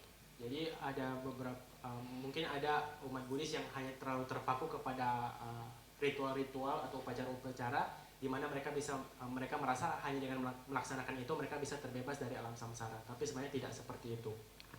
So therefore, now in Theravada Buddhism, we must know it is not only sila. Any other rituals, we can do that. We need to practice samadhi. We have to practice vipassana meditation, also panya. Jadi dalam Buddhis Theravada kita juga harus menyadari bahwa kita tidak hanya sekedar harus melakukan sila saja, ritual juga bisa, tapi juga kita harus mengembangkan samadhi, konsentrasi, dan juga kita harus melaksanakan panya, meditasi panya atau meditasi kebijaksanaan. So then the clingings are actually an intensified degree of craving, tanha. Jadi clinging atau kemelekatan ini merupakan tingkat kemauan yang sangat ekstrim, sangat intens, sangat kuat. Now, in the conscious level of the mind, we have another type of defilements called mental stains. Or sometimes they translate it plainly as defilements. Kemudian di dalam tingkat pikiran sadar ini, salah satu noda kekotoran batin juga yaitu adalah noda mental atau bisa juga diartikan langsung secara yaitu kekotoran batin. This is the most common term for the defilements at the conscious level of the mind. Jadi kata ini atau noda batin atau kekotoran ini merupakan sebutan yang paling umum diberikan untuk kekotoran-kekotoran yang terjadi pada level pikiran yang sadar. They are so called because they afflict or torment the mind. Jadi mereka dipanggil atau mereka disebut demikian karena mereka melukai atau menyerang atau menyiksa pikiran kita. Or because they defile beings, dragging them down to a mentally spoiled and deprived condition at the conscious level. Atau juga disebabkan karena mereka lah yang mencemari makhluk-makhluk dengan cara menarik mereka jatuh ke bawah ke dalam keadaan pikiran atau mental yang terlalu dimanja atau terlalu berkekurangan pada kondisi pada tahap pemikiran yang sadar. The 10 mental stains or defilement kilesas are Jadi ada 10 noda batin atau kekotoran atau kilesa, yaitu greed, lobha, hate, dosa, delusion, moha, conceit, mana, shamelessness, ahirika, ya, yaitu yang pertama adalah ketamakan atau loba, kemudian rasa iri, rasa kebencian, dosa, delusi atau kebodohan, moha, conceit, kesombongan, mana, dan perasaan tidak memiliki rasa malu, ahirika. lack of moral dread, sloth, restlessness, skeptical doubt, and wrong view. Kemudian keenam adalah kekurangan rasa ketakutan moralitas atau kurangnya moralitas. Kemudian ketujuh rasa malas, ke-8 kegelisahan, ke-9 adalah keraguan-raguan, dan ke-10 adalah pandangan yang salah. So now we are going to speak about the suppression or eradication of the defilements. Jadi sekarang kita akan berbicara tentang bagaimana menekan dan menghilangkan kekotoran-kekotoran ini. At the conscious mind, mental stains or defilements, kilesa, and clingings, upadana, can be temporarily suppressed by learning, studying, and practicing the Buddha's teaching at the elementary level. Jadi pada tahap pikiran yang sadar, noda batin atau kekotoran-kotoran seperti kilesa dan kemelekatan atau upadana ini bisa dengan secara sementara ditekan dengan cara mengetahui, mempelajari, dan mempraktekkan ajaran Sang Buddha pada level mendasar. Now, if we read Buddha's teaching, we learn we must not be greedy, we must not be angry, we must not be conceited, or we try to suppress these things. Jadi ajaran Buddha yang mendasar seperti kita diajarkan untuk tidak bersikap serakah, tidak marah, tidak suka mencurangi orang, dan kita sebisa mungkin mencoba untuk menekan tindakan-tindakan negatif seperti itu. This is at the elementary level. Ini adalah di tahap yang paling mendasar. So, of course, with meditation, we can suppress them more. Jadi dengan praktek meditasi juga kita bisa menekan noda-noda batin ini. So now, at the subconscious mind, the mental hindrances, nivarana, can be suppressed by the practice of deep concentration and the attainment of jhanas. Kemudian pada level pikiran bawah sadar, yaitu niwarana atau halangan mental ini bisa kita tekan dengan praktek konsentrasi yang mendalam dan praktek pencapaian jhana. However, due to the latent dispositions, anusaya, the hindrances can surface to the subconscious mind whenever the concentration becomes weak. Tapi bagaimanapun juga dikarenakan adanya kekotoran yang bersifat laten atau anusaya ini, maka halangan-halangan tersebut bisa muncul kembali ke level alam bawah sadar pikiran orang tersebut kapanpun tingkat konsentrasinya menjadi rendah atau tingkat konsentrasinya menurun. At the unconscious mind, the mental ponds, yoga, mental flows or floods, oga, mental knots, ganda, and mental fetters, sanyojana, can be suppressed by the practice of vipassana meditation. Sedangkan untuk level pikiran yang tidak kita sadari, kekotoran-kekotoran seperti ikatan mental, aliran mental atau banjir, kekusutan mental, dan juga rantai belenggu mental ini bisa ditekan dengan praktek vipassana, meditasi vipassana. When the practice of vipassana is intensified, it eradicates one of the most strong asava, namely the asava of speculative use, ditthasava.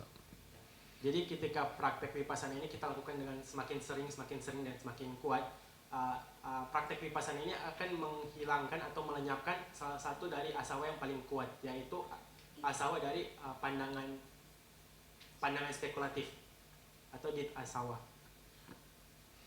This is achieved at the moment of Sotapati Magga Jnana, path knowledge of stream entry.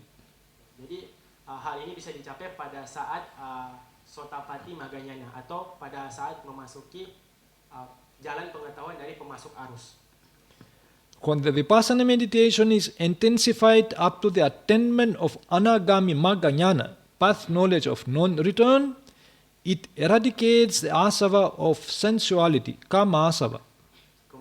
pada saat praktek meditasi vipassana ini kita lebih kuatkan lagi sampai ke tahap pencapaian anagami maganyana atau jalan pengetahuan yang tidak kembali. Praktek ini akan menghilangkan atau melenyapkan asawa dari sensualitas atau kamasawa. And when it is intensified further up to the attainment of arahata maganyana, path knowledge of arahantship, it eradicates the asava of attachment to existence, bhavasava, and the asava of ignorance, avijjasava, the last being the most strong of all asavas. Kemudian saat praktek vipassana ini ditingkatkan lagi lebih kuat, jauh lebih kuat, sampai pencapaian dari arahata maganyana atau jalan pengetahuan dari arahata, itu melenyapkan sepenuhnya asawa dari kemelekatan terhadap keberadaan atau bawasawa, dan juga asawa dari kebodohan atau ketidaktahuan atau awijasana. Jadi yang terakhir ini adalah yang paling kuat di antara para asawa tersebut. In this way, when each supramundane path knowledge of Sotapatimagga, etc., eradicates its respective asava, at the same moment the mental fetters, sanyojana, mental knots, ganda, etc., are also eradicated. Jadi dengan cara ini, saat setiap jalan pengetahuan dari di luar duniawi seperti sotapati, maga, anagami, dan lainnya itu menghilangkan atau melenyapkan masing-masing asawa mereka, pada saat yang sama juga belenggu mental, kekusutan-kekusutan atau simpulan mental juga terlenyapkan. So the table below illustrates this eradication. Jadi kita bisa lihat sebuah tabel yang mengilustrasikan bagaimana pelenyapan ini terjadi. Here we have the 4 asava, the mental corruptions. Jadi di sini kita bisa melihat ada 4 asawa atau kerusakan mental. And then Sotapatimagga eradicates the asava of wrong view, ditta asava. Kemudian bisa dilihat pada tingkatan Sotapatimagga ini melenyapkan asawa dari pandangan yang salah atau ditta sawa. So, and then we have the 10 sanyojana, mental fetters. Kemudian kita memiliki 10 samyojana atau belenggu mental. So, in that moment also, the personality view, the Sakaya deity, is eradicated by the Sotapatimagga. Jadi 10 samyojana ini dihilangkan, dilenyapkan oleh tahapan Sotapatimagga. Yaitu yang pertama adalah pandangan bahwa adanya keakuan. The skeptical doubt, vicikicca, is eradicated. Dan kemudian juga melenyapkan keraguan-raguan. And then adherence to rules and observances, silapata paramasa, is eradicated. Kemudian juga melenyapkan tentang mengikuti aturan-aturan dan pengamatan-pengamatan. And then attachment to sensual pleasures and aversion, which leads to hell, is also eradicated. Jadi sebenarnya jika dia menghilangkan atau menyiapkan sikap tunduk kepada aturan-aturan dan pengamatan-pengamatan, kemudian dia juga melenyapkan kemelekatan terhadap kesenangan-kesenangan indriawi dan juga kebencian-kebencian yang mengarahkan ke alam neraka. In this way now, the asavas, out of the 4 asavas, with the Sotapatimagga, only the 1 asava is eradicated. Still the other 3 are remaining. Jadi bisa kita lihat pada tahap Sotapatimagga ini, dari 4 asawa atau 4 kerusakan mental ini, hanya 1 asawa yang dilenyapkan. Masih Now, ada 3 yang tersisa. We have I will show you a big table what happens with the next asavas. How the asavas eradicated by the other paths. Kemudian berikutnya akan ada tabel yang menjelaskan atau menggambarkan bagaimana asawa-asawa yang lain bisa terlenyapkan dengan tingkat-tingkat pengetahuan yang lain. So this is a table, but because the script is too small, wait. So wait. Because the script is too small, I will wait a moment. I will enlarge it, so then you can see it better. Jadi karena layarnya terlalu kecil, jadi terbatas penglihatannya, jadi akan Bante coba besarkan satu persatu.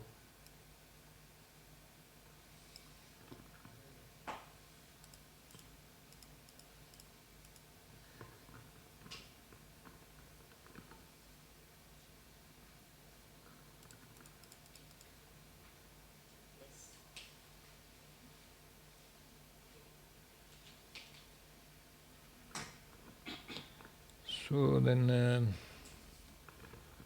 I don't know, can you see this? I don't know. Now, we have already spoken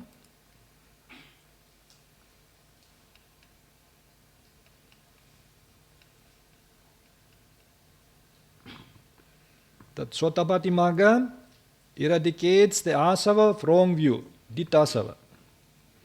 Jadi seperti yang tadi sudah dijelaskan, yaitu tingkat Sotapati Magga ini melenyapkan asawa dari pandangan salah. Sakadagami Magga reduces the kama asava, the asava of sensuality, but does not eradicate it. Sedangkan untuk pada tahapan Sakadagami Magga, tahapan ini mengurangi kama asawa atau asawa tentang sensualitas, tetapi tidak menghilangkannya, hanya mengurangi. It is Anagami Magga which eradicates the kama asava. Pada tahapan Anagami Magga lah yang melenyapkan sepenuhnya kama asawa atau asawa tentang sensualitas.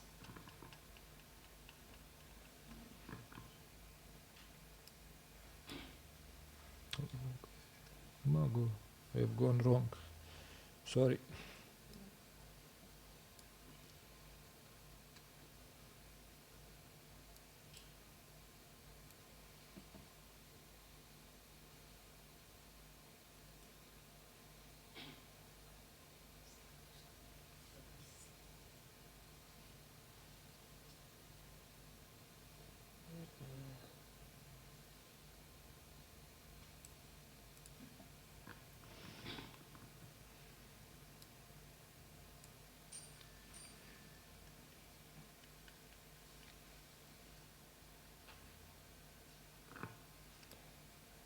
Then we have the Arahatamaga, which eradicates two asavas. The attachment to existence, bhavasava,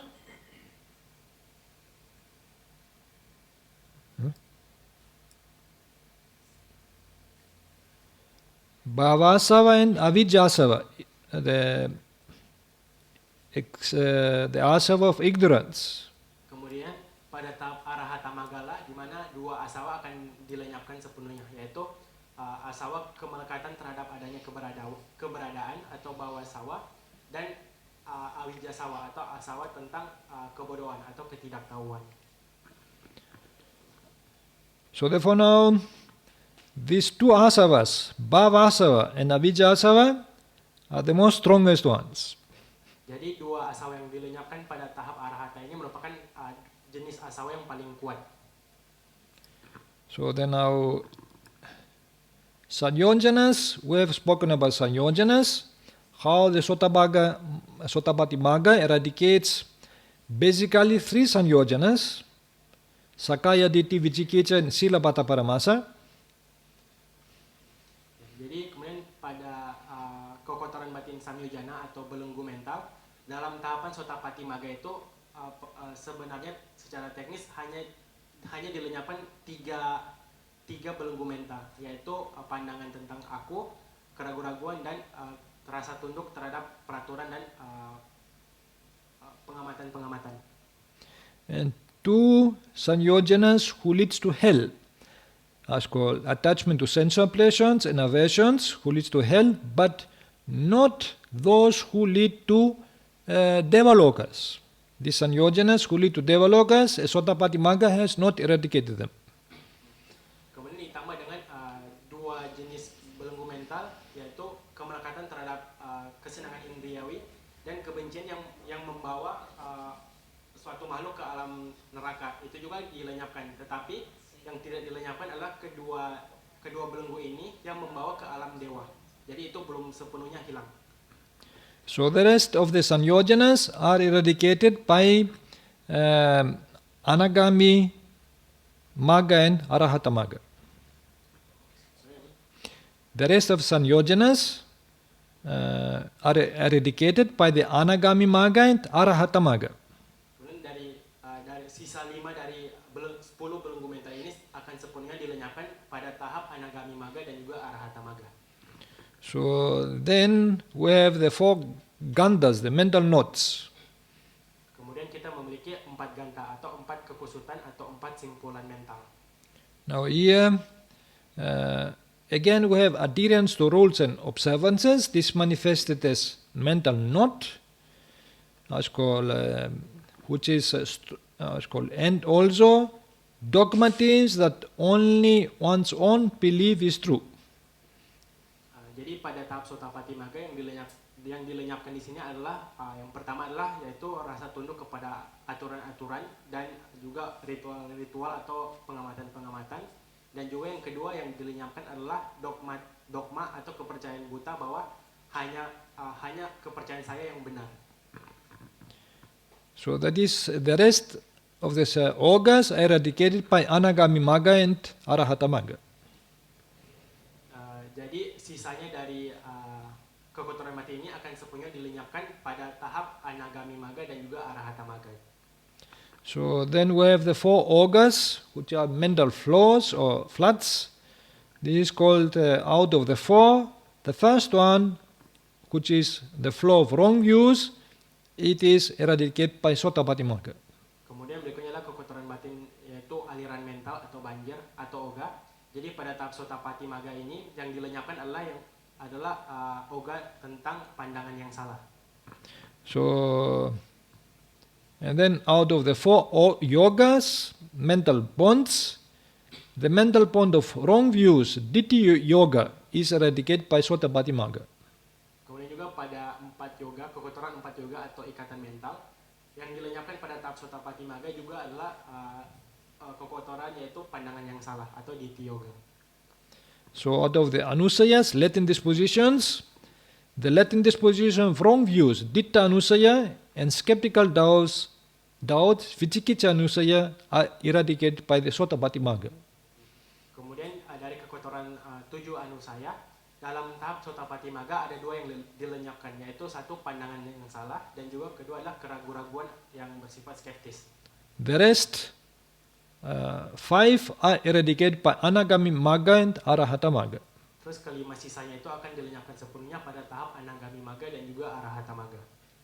So out of the 5 nivarnas, only one nivarna, mental hindrance, is eradicated by the sotapati maga. That's called skeptical doubt, vicikicca nivarana. Kemudian dari 5 niwarana atau 5 halangan mental, hanya satu halangan mental yang dilenyapkan sepenuhnya dalam tahap sotapati maga, yaitu kekotoran keraguan-raguan yang bersifat skeptis. The rest 4 are eradicated by the anagami maga and arahata maga. Hal yang sama juga, keempat sisanya itu akan dilenyapkan sepenuhnya pada tahap anagami maga dan arahata maga. So out of the 4 upadanas, only 2 upadanas are eradicated by sotapati maga, that is, clinging to wrong views and clinging to rules and observances. And also, one more, that is belief and clinging to the belief of self and soul.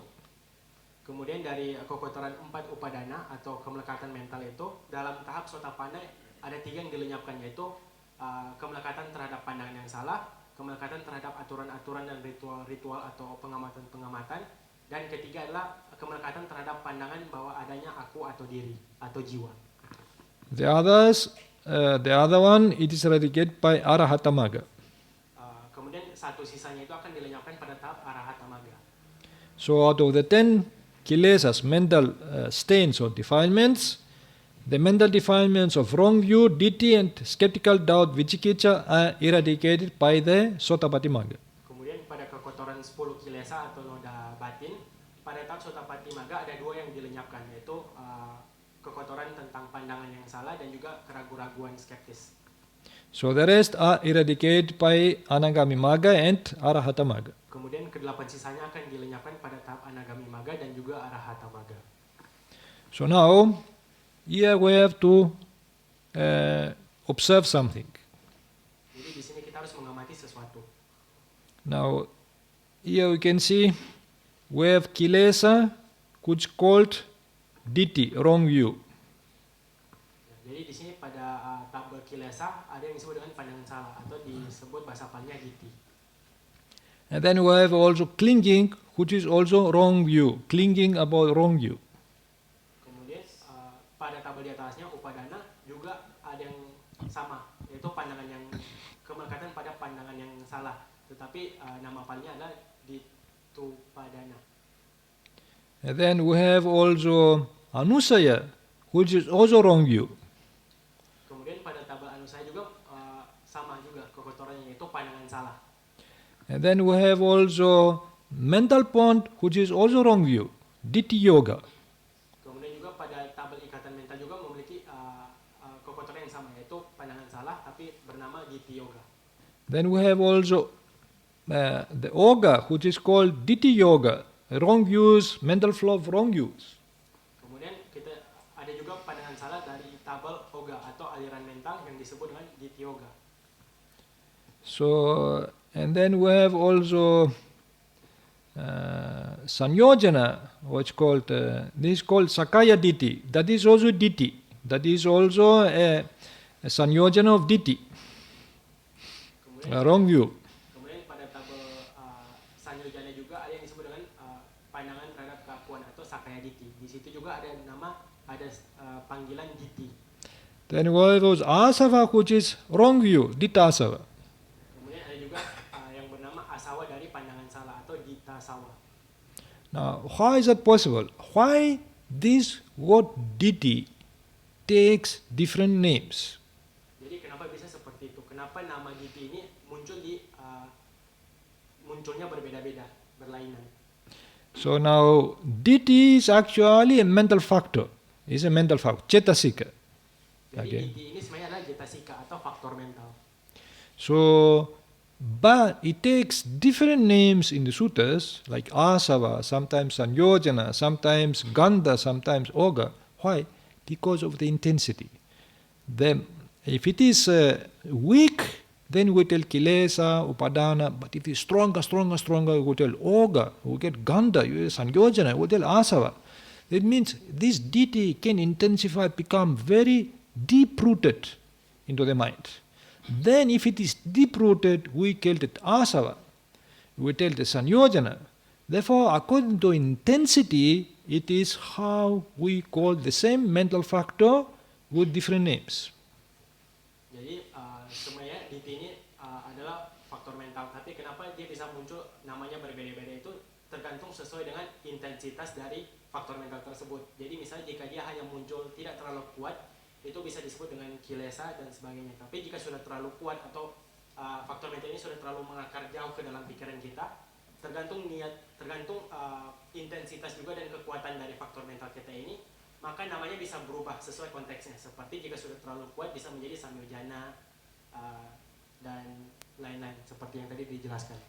So if this ditthi and so forth is in the conscious mind, in the surface of the mind, we tell it just kilesa, upadana and so forth. Jadi jika misalnya ditthi ini muncul pada atau faktor mental ini muncul hanya pada pikiran yang sadar, mungkin kita bisa menyebutnya hanya sebagai kilesa atau upadana. But if it drops to the subconscious mind, we use it, tell it anusaya, becomes like latent disposition. Tetapi jika faktor mental ini sudah mengakar sampai ke alam bawah sadar kita, maka kita bisa menyebutnya dengan anusaya. But if it falls down in the unconscious mind, then it becomes more intensified. Becomes long-standing, that means it gets fermented longer time. It becomes more intoxicating like that. The intoxicating effect is more, stronger. For that we use different names. Tetapi jika ditthi ini atau faktor mental ini malah lebih masuk lebih dalam lagi, mengakar lebih dalam lagi ke tingkat pikiran yang tidak kita sadari ini, berarti intensitasnya itu sudah semakin kuat, keinginannya itu atau kekuatannya itu sudah semakin mengakar jauh ke dalam pikiran kita. Bisa dibilang seperti faktor mental yang berada di pikiran yang tidak kita sadari ini seperti berfermentasi dan mengeluarkan sifat yang memabukkan atau kurang baik, sehingga namanya bisa berubah sesuai dengan posisinya atau intensitas kekuatannya. That means it starts taking roots into the mind and difficult to uproot this ditthi. Jadi jika ditthi atau faktor mental ini mengakar semakin jauh ke dalam pikiran kita atau batin kita, maka semakin susah untuk kita mencabutnya. That's why we use these different terms. This is one mental factor.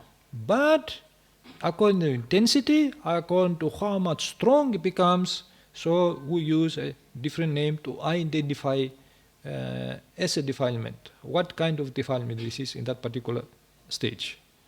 Jadi sebenarnya walaupun DT ini sebenarnya hanya satu, yaitu faktor mental, tetapi karena intensitasnya dan kekuatannya yang beragam dan di level pikirannya juga beragam, maka kita menyesuaikan atau mencarikan atau memilih nama yang sesuai dengan intensitas atau kekuatan faktor mental tersebut untuk mengklasifikasikan kekotoran-kekotoran batin.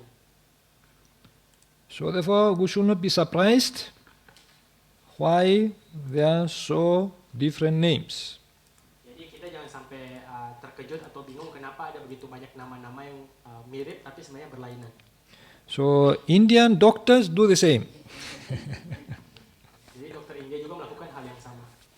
So if they open the vessel and they smell, it is little smell. That means still it's not the fermentation not so strong. They put different name for that level of fermentation. Jadi seperti dokter-dokter untuk pengobatan asawa yang tadi dijelaskan. Jadi misalnya jika mereka membuka pot itu dan mereka mencium baunya tidak sekuat pot lainnya itu, mereka mengatakan bahwa berarti ini proses fermentasinya tidak sebaik di pot-pot lainnya, sehingga mereka memberi nama klasifikasi nama obat yang berbeda untuk pot tersebut. After they open the vessel, maybe after 1 month, they smell. Still, they know what level it is, what level it's reached, the fermentation. They give different name for that fermentation.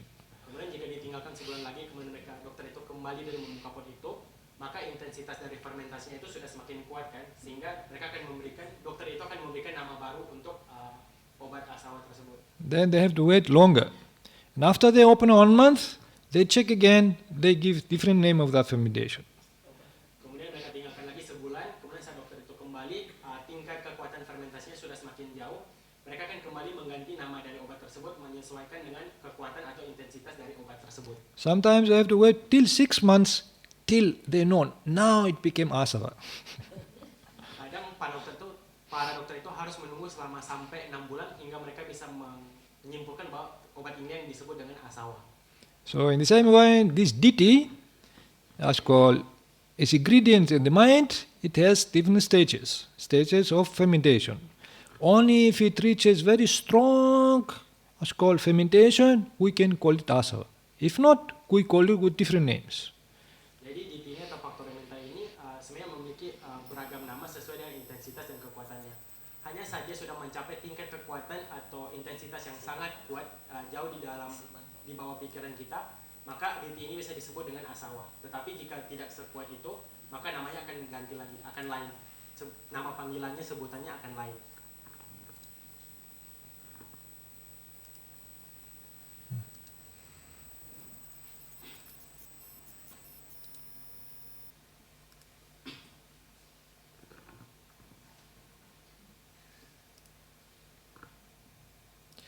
So then, how does the eradication of the asava takes place? Jadi bagaimana caranya pelenyapan dari asawa ini terjadi? So the Buddha explains it as follows. Jadi Sang Buddha menjelaskannya sebagai berikut. I say that the eradication of the asavas. Okay, we speak about eradication. So then, yes, we speak how to eradicate the asavas. Okay. So the Buddha says, I say that the eradication of the asava is for one who knows and sees, not for one who does not know and see. Jadi Sang Buddha mengatakan bahwa saya mengatakan bahwa pelenyapan dari asawa ini adalah untuk mereka yang mengetahui dan menyaksikan atau melihat, bukan untuk mereka yang tidak mengetahui dan tidak melihat atau menyaksikan. Who knows and sees what? Jadi dia yang mengetahui dan melihat apa? Wise attention, yonuso manasikara, and unwise attention, yonuso manasikara. Jadi dia yang mengetahui dan juga melihat ada dua, yaitu perhatian yang bijaksana atau yoniso manasikara dan perhatian yang tidak bijaksana atau ayoniso manasikara. When one attends unwisely, unarisen asava arisen asava increase. Jadi saat seseorang memperhatikan secara tidak bijaksana, maka asawa yang belum bangkit itu akan bangkit dan asawa yang sudah bangkit itu akan bertambah jumlahnya. When attends wisely, unarisen asava do not arise, arisen asava are abandoned. Dan begitu juga ketika seseorang memperhatikan dengan bijaksana, asawa yang belum bangkit itu tidak akan bangkit dan juga asawa yang telah bangkit akan ditinggalkan. So now the Buddha speaks that in order to eradicate asava, we need yoniso manasikara, wise attention. Jadi itu yang dikatakan Sang Buddha, yaitu untuk kita bisa melenyapkan asawa ini kita membutuhkan perhatian atau konsentrasi yang bijaksana. What means wise attention, yoniso manasikara? Jadi apa yang dimaksud dengan perhatian yang bijaksana? So wise attention, yoniso manasikara means jadi perhatian yang bijaksana atau yoniso manasikara ini memiliki arti yaitu attention on the right track, a reflection that accords with the truth of phenomena. Namely, attention to, I will say what? Jadi perhatian yang bijaksana ini adalah perhatian yang berada pada jalan yang benar, yaitu sebuah refleksi atau gambaran yang sesuai dengan fenomena yang sebenarnya. Misalnya contohnya perhatian terhadap So, attention to impermanent things, anicca, as impermanent, anicca. yaitu perhatian atau pandangan bahwa hal-hal yang tidak kekal atau anicca sebagai hal-hal yang tidak kekal juga anicca. Attention to painful things, dukkha, as painful, dukkha. Kemudian perhatian kepada hal-hal yang menyakitkan atau menyengsarakan atau duka sebagai hal-hal yang juga menyengsarakan. Attention to what is not self, anatta, as not self, anatta. Perhatian kepada apa yang bukan diri sebagai sebenarnya bukan diri. Attention to full things, asubha, as full, asubha. Perhatian kepada hal-hal yang menjijikan atau hal-hal yang berbau atau busuk sebagai hal-hal yang menjijikan juga. And what means unwise attention? Kemudian apa yang dimaksud dengan perhatian yang tidak bijaksana? Yoniso manasikara. So it means attention on the wrong track, contrary to the truth of phenomena, namely attention to.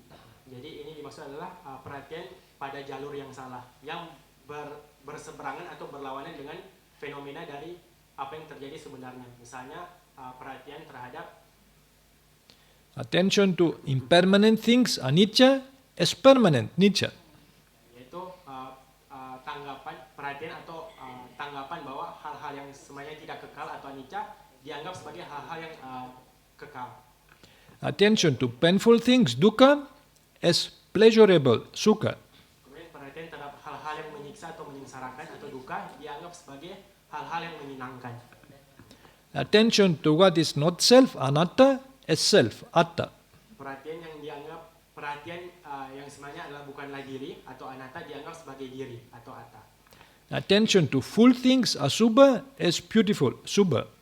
Kemudian perhatian terhadap hal-hal yang menjijikan atau busuk dianggap sebagai hal-hal yang indah. Thus, for one who knows how to arouse wise attention, yoniso manasikara, and sees to it that unwise attention, ayoniso manasikara, does not arise, there is the eradication of asava. Jadi oleh karena itu sehingga jika seseorang mengetahui bagaimana caranya untuk menimbulkan atau membangkitkan perhatian yang bijaksana dan menyaksikannya atau memperhatikannya dengan baik sehingga perhatian yang tidak bijaksana tidak akan muncul, disitulah adanya pelenyapan seluruhnya terhadap asawa. In this way, this whole explanation is concerned with wise and unwise attention, and it refers to the round of samsara and the liberation from it. Jadi dalam cara ini keseluruhan dari penjelasan di dalam konteks ini berpusat kepada perhatian yang bijaksana dan juga perhatian yang tidak bijaksana. Dan juga itu mengacu kepada putaran samsara dan juga pelepasan dari samsara itu. Unwise attention, ayoniso manasikara, is at the root of the round of samsara, while wise attention, yoniso manasikara, is at the root of liberation from samsara. Jadi perhatian terhadap perhatian yang tidak bijaksana adalah akar dari lingkaran samsara. Sebaliknya perhatian yang bijaksana adalah akar dari pelepasan dari samsara itu.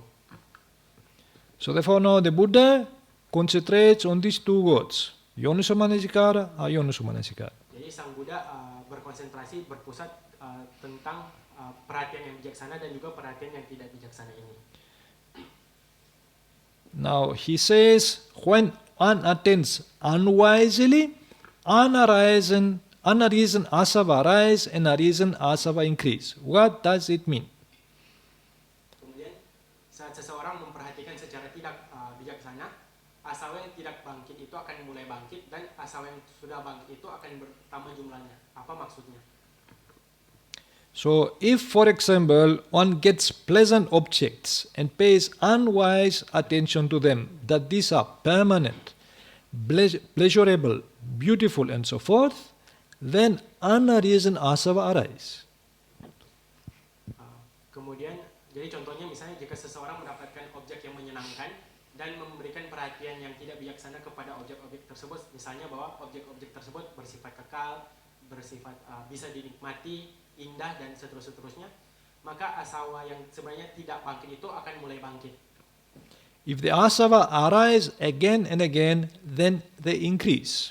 Jadi jika kita biarkan asawa itu terus muncul, terus bangkit dan bangkit, maka jumlahnya akan terus bertambah. Now the asava of sensuality, kama asava, arises and increases when one unwisely attends to gratification of the five senses. Kemudian asawa dari sensualitas atau kamasawa muncul dan meningkat dari seseorang yang secara tidak bijaksana memberikan perhatian kepada apa yang diberikan dari kelima indrianya. The asava of existence, bhava asava, arises and increases when one unwisely attends to the eternalistic views or the gratification in the jhanas. Kemudian asawa dari keberadaan muncul dan berkembang ketika seseorang secara tidak bijaksana memberi perhatian terhadap pandangan-pandangan kekekalan dan juga pandangan-pandangan terhadap apa yang bisa dicapai atau apa yang bisa didapat dari jana.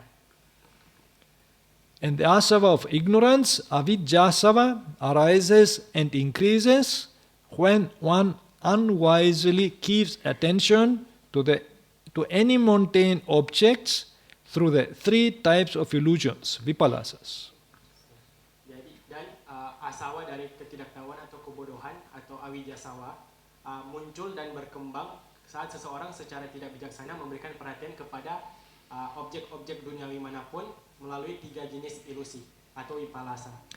The illusions are, Jadi ketiga ilusi ini adalah so the first illusions called illusions of perceptions, sanya vipalasa. yang pertama adalah ilusi dari persepsi atau sanya vipalasa. That is perceiving what is impermanent, anicca, as permanent, nicca.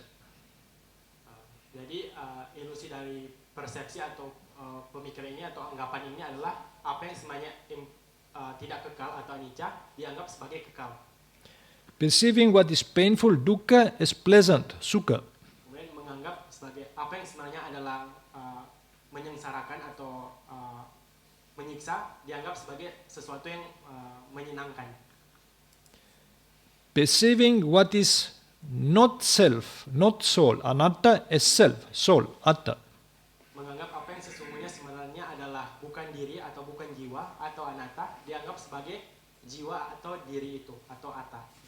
Perceiving what is full, asubha, as beautiful, subha. Kemudian persepsi bahwa apa yang sebenarnya menjijikan atau asubha dianggap sebagai indah atau subha. And then we have illusions of thought, citta vipalasa. Kemudian kedua kita memiliki ilusi dari buah pikiran atau pemikiran kita, citta vipalasa. So when one perceives, one starts reasoning and arguing Then what is impermanent anicca? One reasons things as permanent nicca. Jadi jika sebelumnya kita memunculkan persepsi, kemudian tahap kedua kita mulai memberikan alasan atau kita mencari kita membuat alasan bahwa apa yang sebenarnya sesungguhnya itu tidak kekal, kita anggap sebagai kekal. Reasoning about what is painful, dukkha, as pleasant, sukha. Kemudian alasan tentang apa yang sesungguhnya itu menyakitkan atau menyengsarakan, kita anggap sebagai menyenangkan. So, reasoning about what is not self, not soul, anatta, as self, soul, atta. Kemudian alasan tentang apa yang sesungguhnya bukanlah diri atau jiwa, dianggap sebagai diri dan juga sebagai jiwa. What is full, asubha, as beautiful, subha. Kemudian apa yang sesungguhnya menjijikan, kita anggap atau kita beri alasan bahwa sesungguhnya hal itu adalah cantik atau indah. And then we have the illusions of views, ditti vipalasa. Kemudian ketiga kita memiliki ilusi dari pandangan-pandangan atau ditti vipalasa. So then these are views connected with desire and possessiveness. This is mine, this is my own. Jadi di sini ilusi dari pandangan-pandangan ini, pandangan-pandangan yang dimaksud ini memiliki hubungan dengan keinginan atau rasa memiliki, yaitu seperti ini adalah milikku, ini punya saya. Views connected with conceit, mana, this I am. Kemudian pandangan-pandangan yang berhubungan dengan kesombongan atau mana, yaitu seperti ini adalah aku. And then we have speculative or identity views. This is myself, this is my soul. Kemudian pandangan yang berhubungan dengan pandangan-pandangan terhadap identitas secara spekulatif. Misalnya ini adalah diri saya, ini adalah jiwa saya. Then the Buddha says, when one attends wisely, unarisen asava do not arise and arisen asava are eradicated. This means Kemudian Sang Buddha juga tadi mengatakan bahwa ketika seseorang memberikan perhatian secara bijaksana, asawa yang tidak bangkit tidak akan bangkit, dan juga asawa yang sudah bangkit akan terlenyapkan. Itu artinya for them who attain supramundane states like sotapanna and so forth and eradicated the respective asava, then the unarisen asava do not arise. Jadi itu artinya adalah bagi mereka yang telah mencapai tingkat kesaktian di luar duniawi seperti sotapanna, sakadagami dan seterusnya, dan telah menghapuskan asawa mereka masing-masing, maka asawa yang belum bangkit itu tidak akan bangkit. For them who did not do so, when asava arise, they should arouse a sense of urgency and pay wise attention in order to abandon them. Ya, sedangkan untuk mereka yang belum bisa melakukan hal demikian, ketika asawa mulai bangkit, mereka tersebut harus dengan secara sadar memakitkan kesadaran bahwa mereka harus segera memberikan perhatian yang bijaksana agar mereka bisa segera meninggalkan asawa yang sedang bangkit ini. In this way, arisen asava are eradicated. Ya, jadi dengan cara ini asawa yang sedang dan sudah bangkit ini akan mulai dilenyapkan. So now it is time is 5:40. What time we are supposed to finish? 5. So because we have almost 40 more slides. Jadi Bante bilang ini sekarang sudah jam 5.40, padahal kita masih ada 40 slide lagi untuk kita telusuri. So then if that is the case, then we have to stop now. But we have explained at least some very essential things, essential points, and for the time being, because the time is running out, we have to stop. Jadi mungkin karena waktunya sudah tidak sempat, tidak mencukupi, maka mungkin topik Dhammatalk pada hari ini akan berhenti di sini. Tetapi setidaknya kita sudah mulai membahas atau menelusuri tentang intisari dari asawa itu, hal-hal yang penting dari asawa. Now, I have only to explain that this Yoniso Manasikara, which this Buddha speaks about, this is wise reflection. He gives more details in other suttas how to develop this wise reflection. Kemudian Bante ingin mengatakan bahwa pandangan atau pandangan yang benar atau pandangan yang bijaksana, perhatian bijaksana yang tadi disebut oleh Sang Buddha, Yoniso Manasikara. ini juga dibahas juga dalam sutta yang lain, yaitu tentang bagaimana caranya kita bisa meningkatkan tentang pandangan yang benar ini. Satipatthana Sutta is the most famous sutta which the Buddha explains how to practice in order to see things as impermanent. Jadi dalam sutta Satipatthana Sutta, di dalam itu terkandung ajaran Sang Buddha yang sangat penting, yang dimana bisa membantu kita untuk melihat kondisi-kondisi atau material-material sebagai tidak kekal. And this is the most direct path because one has to use this Yoniso Manasikara, wise reflection, through direct observation. Dan ini merupakan metode yang paling direct, paling langsung, karena kita menggunakan praktek perhatian yang bijaksana ini kepada benda-benda atau kondisi-kondisi secara langsung. This has to do with Vipassana meditation. Jadi hal ini ada kaitannya dengan teknik meditasi Vipassana. So, therefore, in the Sabbasava Sutta, from where most of the information of the Dhamma talk today comes from the Sabbasava Sutta, the Buddha gives 7 methods for eradicating the asava. Kemudian di dalam Sabbasava Sutta, di mana hampir semua dari materi Dhamma talk pada hari ini datang dari sutta tersebut, yaitu Sabbasava Sutta, Sang Buddha mengajarkan 7 metode untuk menghilangkan atau melenyapkan asawa ini. So therefore, the first method is called by right seeing dasana, that is vipassana, which is the direct method.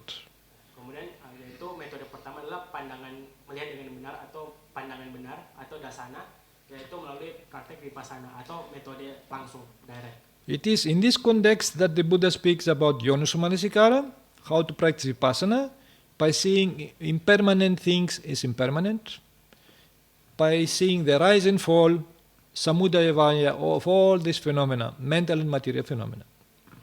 Kemudian di dalam konteks inilah Sang Buddha mengajarkan tentang bagaimana caranya kita mengembangkan pandangan yang benar tadi, Yoniso Manasikara tadi, yaitu tentang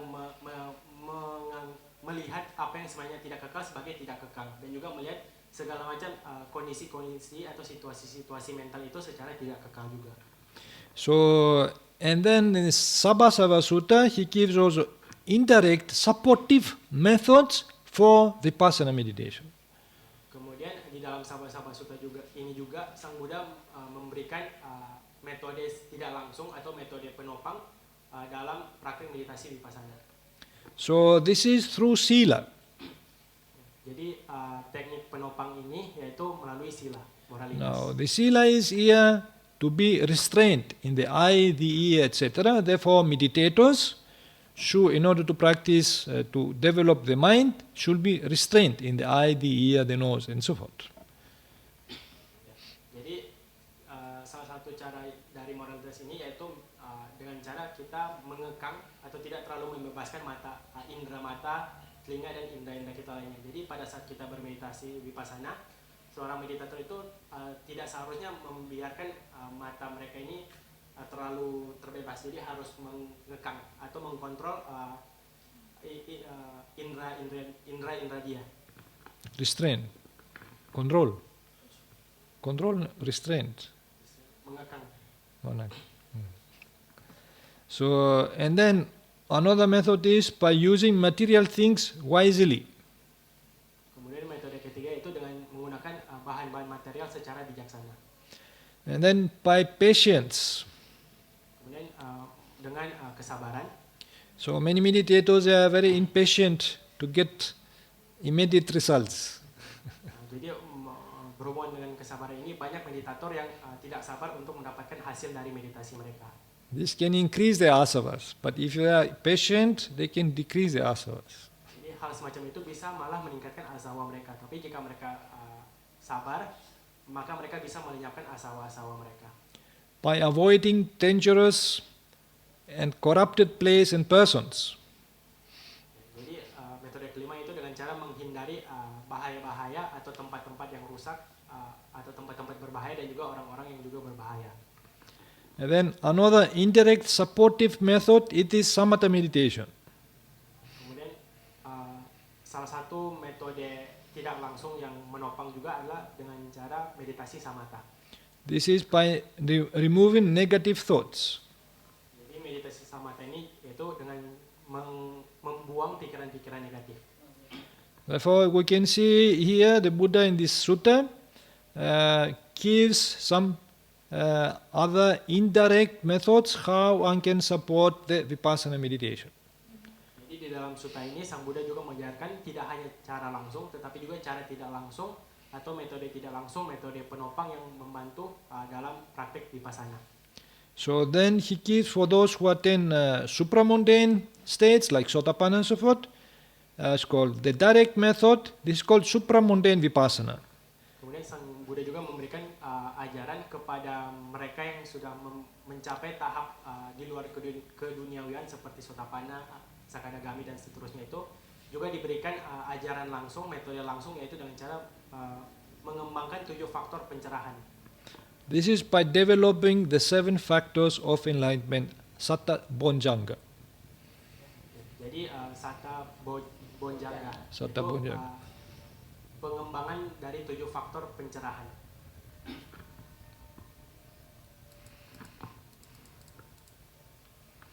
So then, okay, because the time has run out,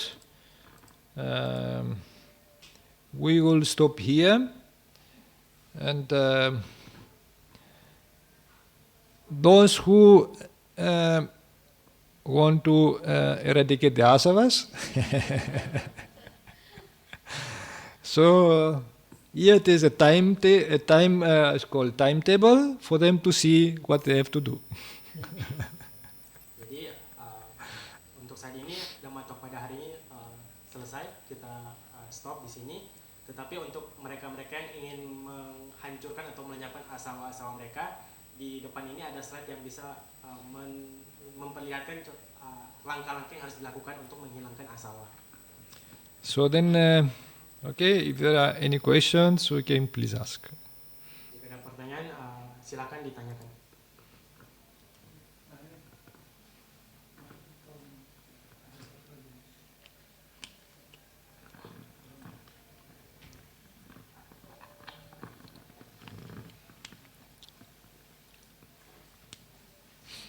Saya mau nanya Bante, ada 2 pertanyaan. Yang pertama adalah mengantuk pada saat meditasi, bagaimana kita mengatasi mengantuk pada saat kadang-kadang gangguan mengantuk. Sebenarnya berapa jam sih untuk seorang meditator tidur yang dikatakan tidak malas? Kan kalau orang biasa tidur itu, kalau orang dewasa 7 jam. Nah, bagi seorang meditator itu sebenarnya tidurnya dikatakan malas itu berapa jam, Bante? Terus yang pertanyaan kedua mengenai arahat, kan mereasi maga dan pala, objeknya berarti nibbana. Nah, apakah arahat itu bisa selalu objeknya nibbana? Itu saja. So first, he wants to ask like how to overcome the disturbance of feeling sleepy during meditation practice. Also, he would like to know for normal people, for example, adult people, they usually sleep 7 hours in a day. But for a meditator, how many hours of sleep do meditators actually need? So yes, sleepiness is a hindrance for meditation.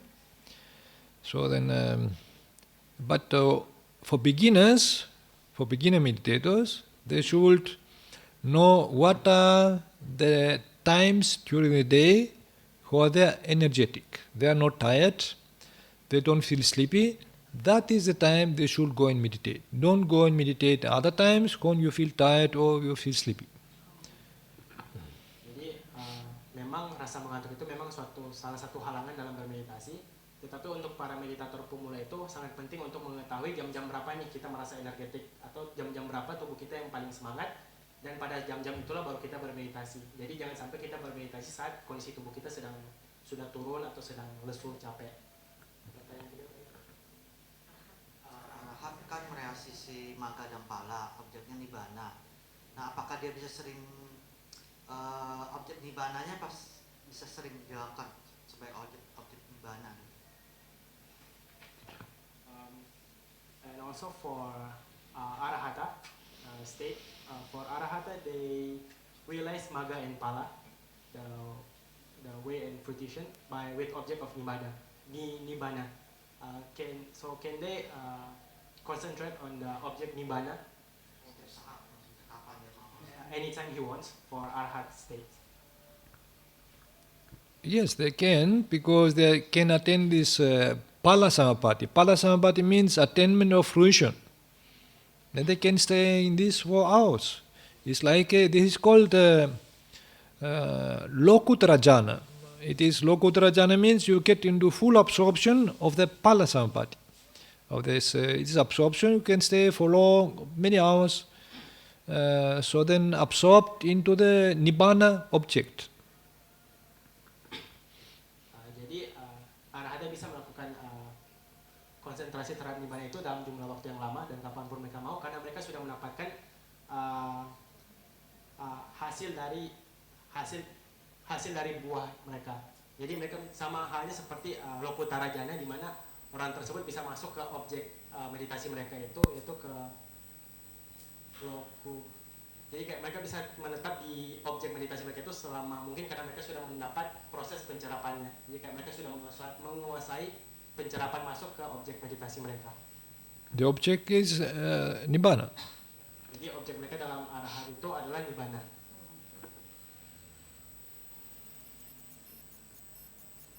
Ada lagi?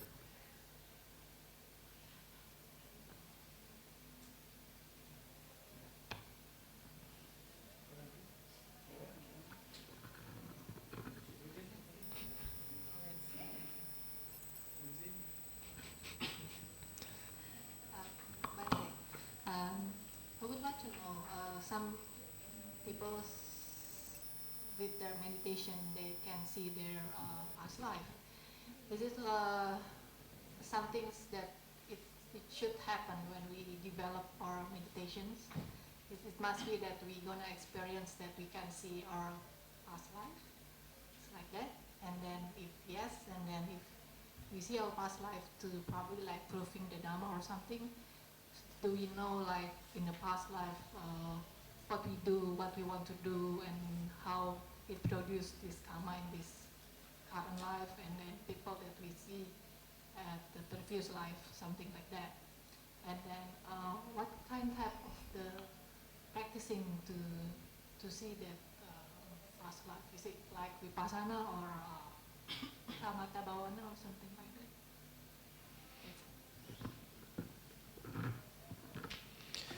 So, yes, now to see past lives, you can find in many suttas references where the Buddha speaks how he himself has seen past lives.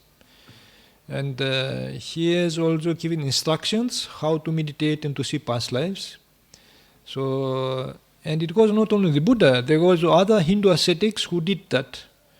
Seeing past lives was actually, it is not unique to the Buddha himself.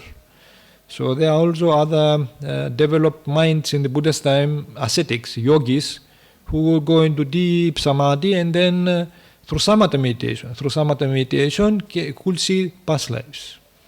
So, and then the Buddha explains, it's called, this I was in the past life, this is the food I was eating, this is the family members I had, this is this was my appearance, and so forth. They can see everything in details from past life.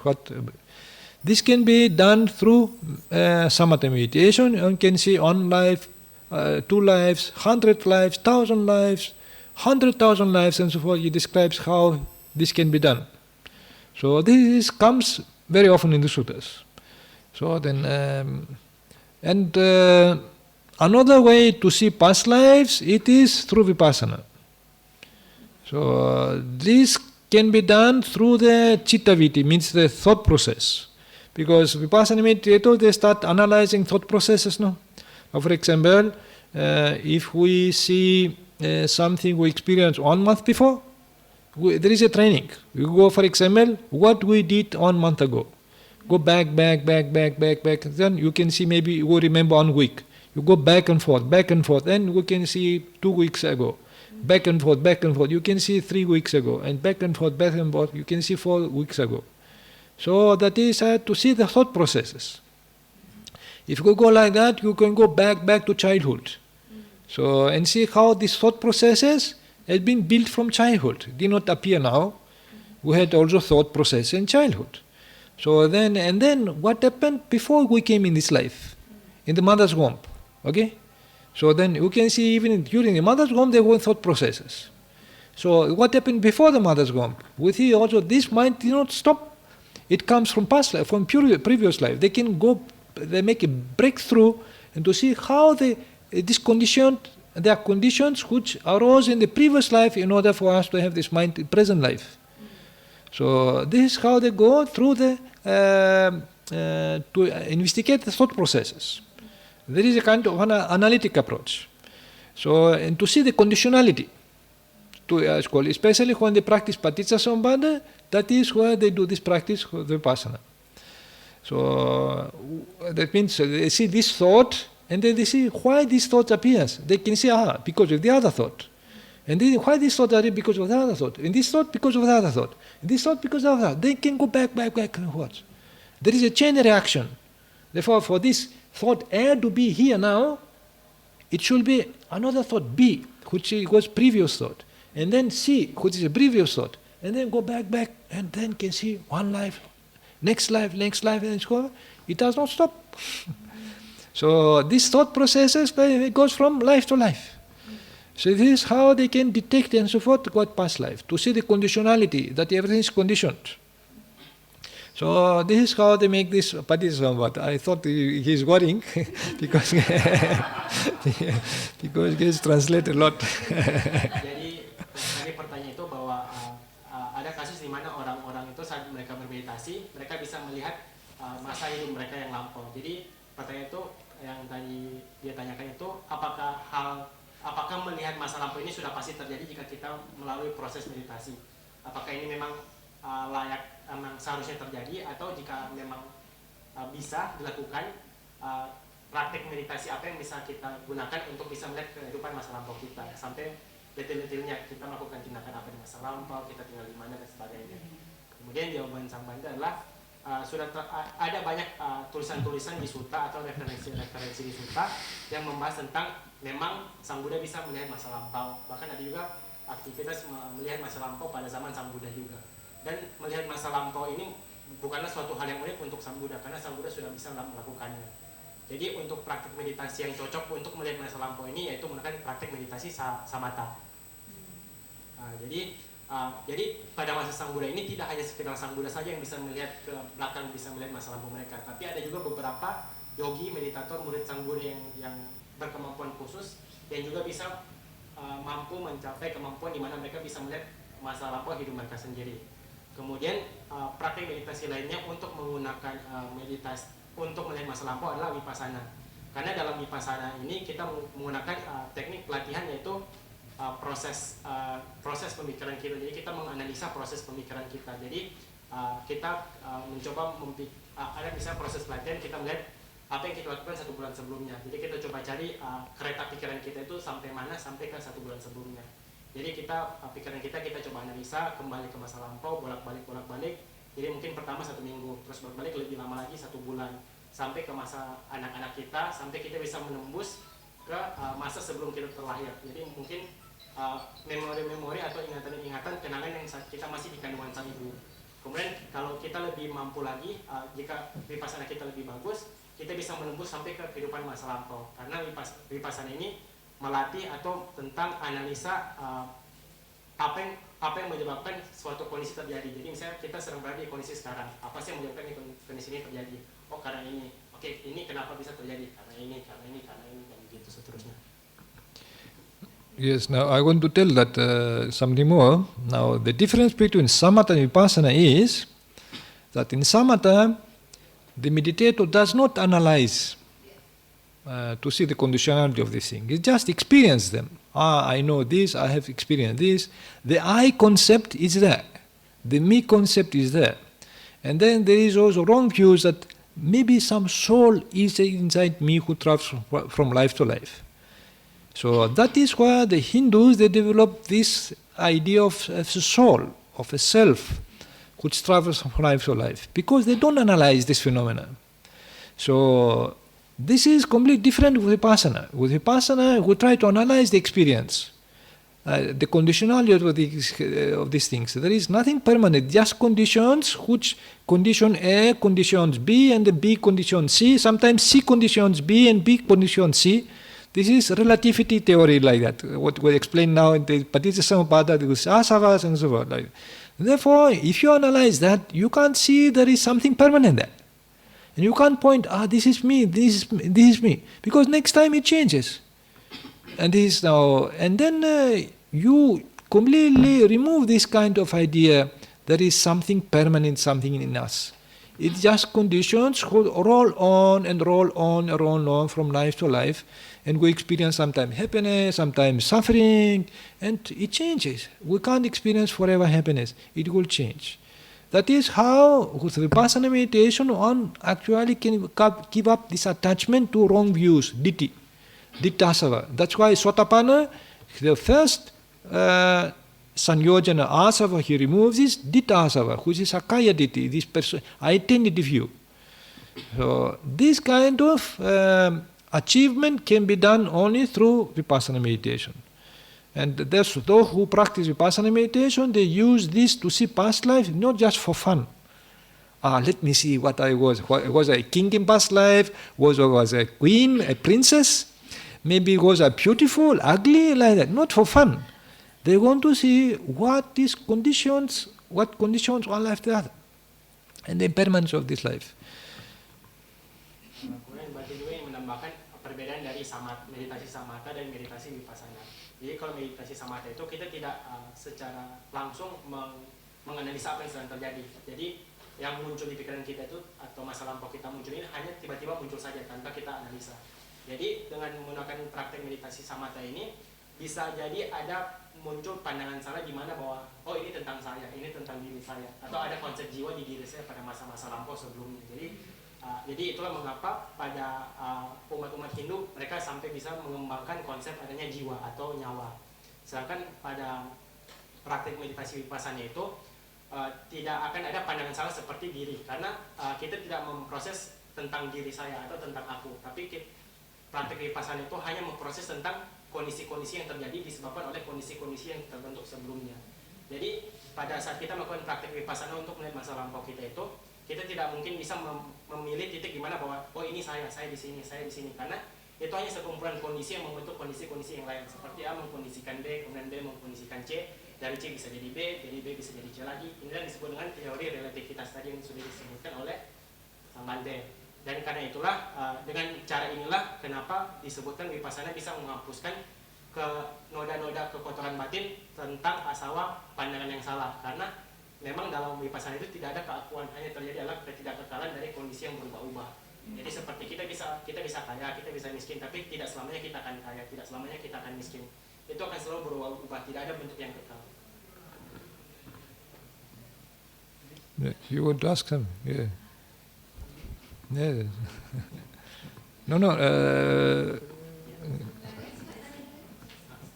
You finish? Okay. Yeah, something connected to okay.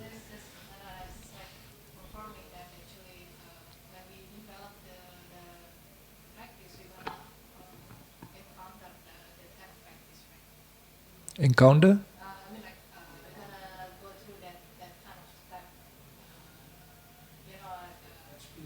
experience. Like Sotapanna, they should know about their past life. So then, It means as we progress to our meditation practice, we will come or encounter across this experience where at some point we will be able to see past our past life, So it's something definite. So then now at least we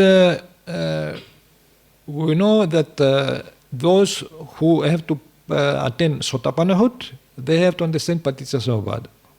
And Paticcasamuppada means they have to understand that nothing happens accidentally. Only in this life there is connection with past lives. That's why in Paticcasamuppada we know that we have been conditioned not only from this life only, we have conditioned from past lives. Therefore now Sotapannas, they can understand this principle that it comes, everything else called also, its conditionality continues from past lives. So that even in the past life, the principle was the same, that everything was impermanent past life. So, and this conditionality existed as it exists now.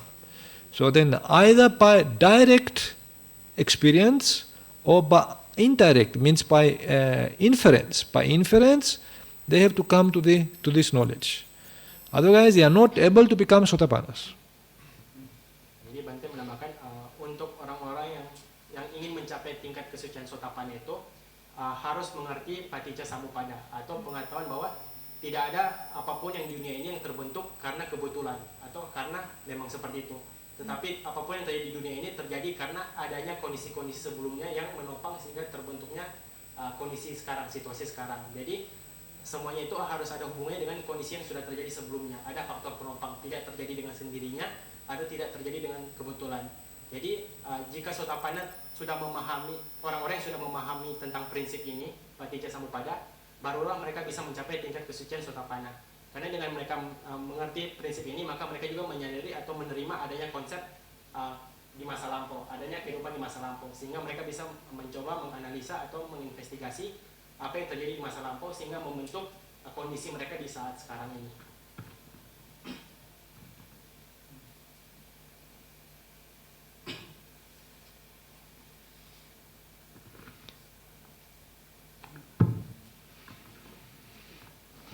Mau nanya aja sih, itu yang di slide itu kan ada tulisan direct method. Maksudnya itu jadi kita bisa langsung ke berlatih Vipassana tanpa mesti samatha dulu, atau kalau bukan begitu? Maksudnya itu penjelasannya gimana? Terus ya pertanyaannya sih lebih ke bisakah kita langsung Vipassana tanpa mesti samatha dulu gitu? You want to ask about in the slide, the Vipassana, it is mentioned as direct method. What does it mean by that direct method? Does it mean like people, meditator can right away practice Vipassana without practicing samatha first, or how? And also, is it really possible for someone, or if, for example, if I want to meditate Vipassana right away before practicing other types of meditation? So now, direct method means if one wants to attain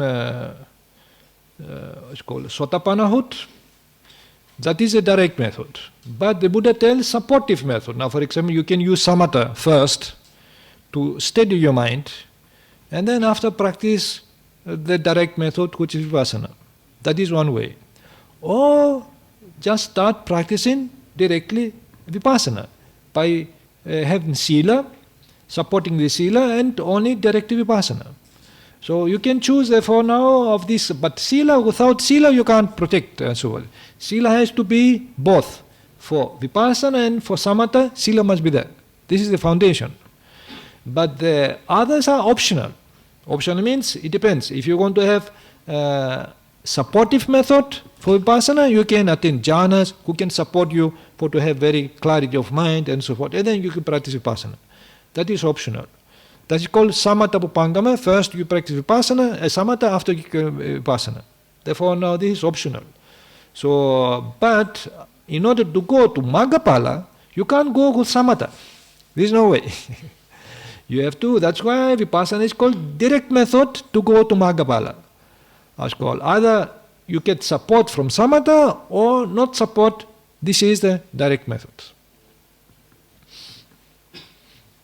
Jadi jawabannya adalah direct methodisnya adalah yaitu jalan langsung untuk mencapai Sotapanna, tingkat kesucian Sotapanna, yaitu jalur langsung, metode langsung itu yaitu melalui praktek Vipassana.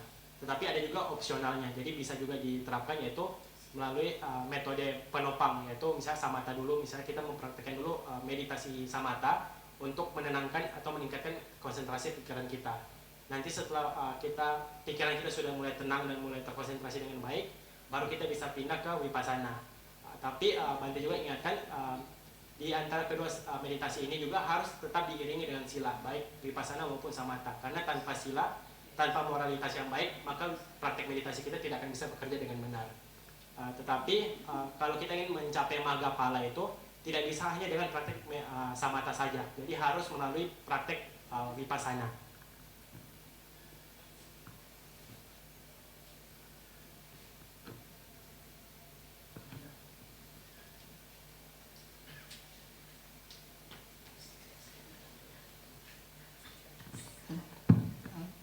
Selamat sore Bante, saya mau bertanya tentang samatha. Tadi dikatakan bahwa meditasi samatha dapat membuat kita ada efek samping yang membuat kita mendapatkan pandangan salah tentang past life ya kan, karena itu akan menghasilkan konsep kita tentang diri ya. Untuk menghindari ketika kita melakukan praktek samatha terhadap pandangan salah itu, apa yang kita harus lakukan? Regarding the previous answer about finding past life through samatha meditation, there's a risk that there will be a wrong view by practicing samatha meditation. For example, someone can develop a concept of soul or me through that meditation of finding the past life. So how can we overcome that risk of creating that wrong view by practicing samatha meditation? How we can overcome? How we can avoid developing that concept of soul or me? Yes, it is through vipassana meditation. There is no other way. Now, in everyday life, we also use the same language. I'm going this place. I'm going I. We take photographs of ourselves, me, myself. So it is. If we stand in front of the mirror, it is me all the time. Every morning we say in the high school, it's me, same person. We think we'll last forever, you will be all the time young, stay like that. We get this kind of idea, we are somebody. So, and we think we are almost permanent. Maybe for 1 month, 2 months, 3 months, we look the same. So, and we admire ourselves. Okay? So we develop this kind of idea of me, myself, my ego, my personality. We do it every day. In the same way, if we see past lives, the same way, I was this, I was that. I goes from life to life. So we don't give up this idea of I. But only if we analyze these things with vipassana meditation, we can see there is only conditions. They are just which arise and pass away. There is nobody there in the ultimate reality. So, now, for example, if there is oxygen, we are there, we are alive. If no oxygen, we go. Finish, our life is gone. But as long as we have oxygen, we breathe in, out, we feel so good, and then it is me. Then we develop this illusion of I. So that is one example. But there are many other conditions why we are alive. I don't want to explain much because he is going to miss. Jadi jawabannya bagaimana cara kita bisa menghindari mengembangkan pandangan salah tentang adanya keakuan atau jiwa ini adalah dengan mempraktikkan vipassana. Karena misalnya di samatha itu atau pada kehidupan sehari-hari kita setiap hari itu pasti kita memikirkan tentang aku, saya mau ke sini, saya mau bikin ini. Kita melihat ke cermin, kita melihat diri kita, oh ini saya. Dan bahkan kita juga sampai mengembangkan sebuah konsep kekekalan pada diri kita sendiri, pada keakuan ini. Misalnya, tubuh saya akan begini selama 1 bulan, tubuh saya akan begini selama 2 bulan, tidak akan berganti-ganti. Padahal sebenarnya tidak, tubuh kita itu akan selalu berubah-ubah. Jadi cara yang paling benar adalah melalui praktek vipassana, karena bahkan jika kita melakukan teknik meditasi samatha itu seperti kita melihat masa lalu kita itu, maka kita pun akan otomatis berpikir bahwa ini dulu saya dulu ini, saya dulu jadi ini, saya dulu jadi itu. Jadi saya itu selalu ada di benak kita. Jadi caranya adalah melalui praktek vipassana.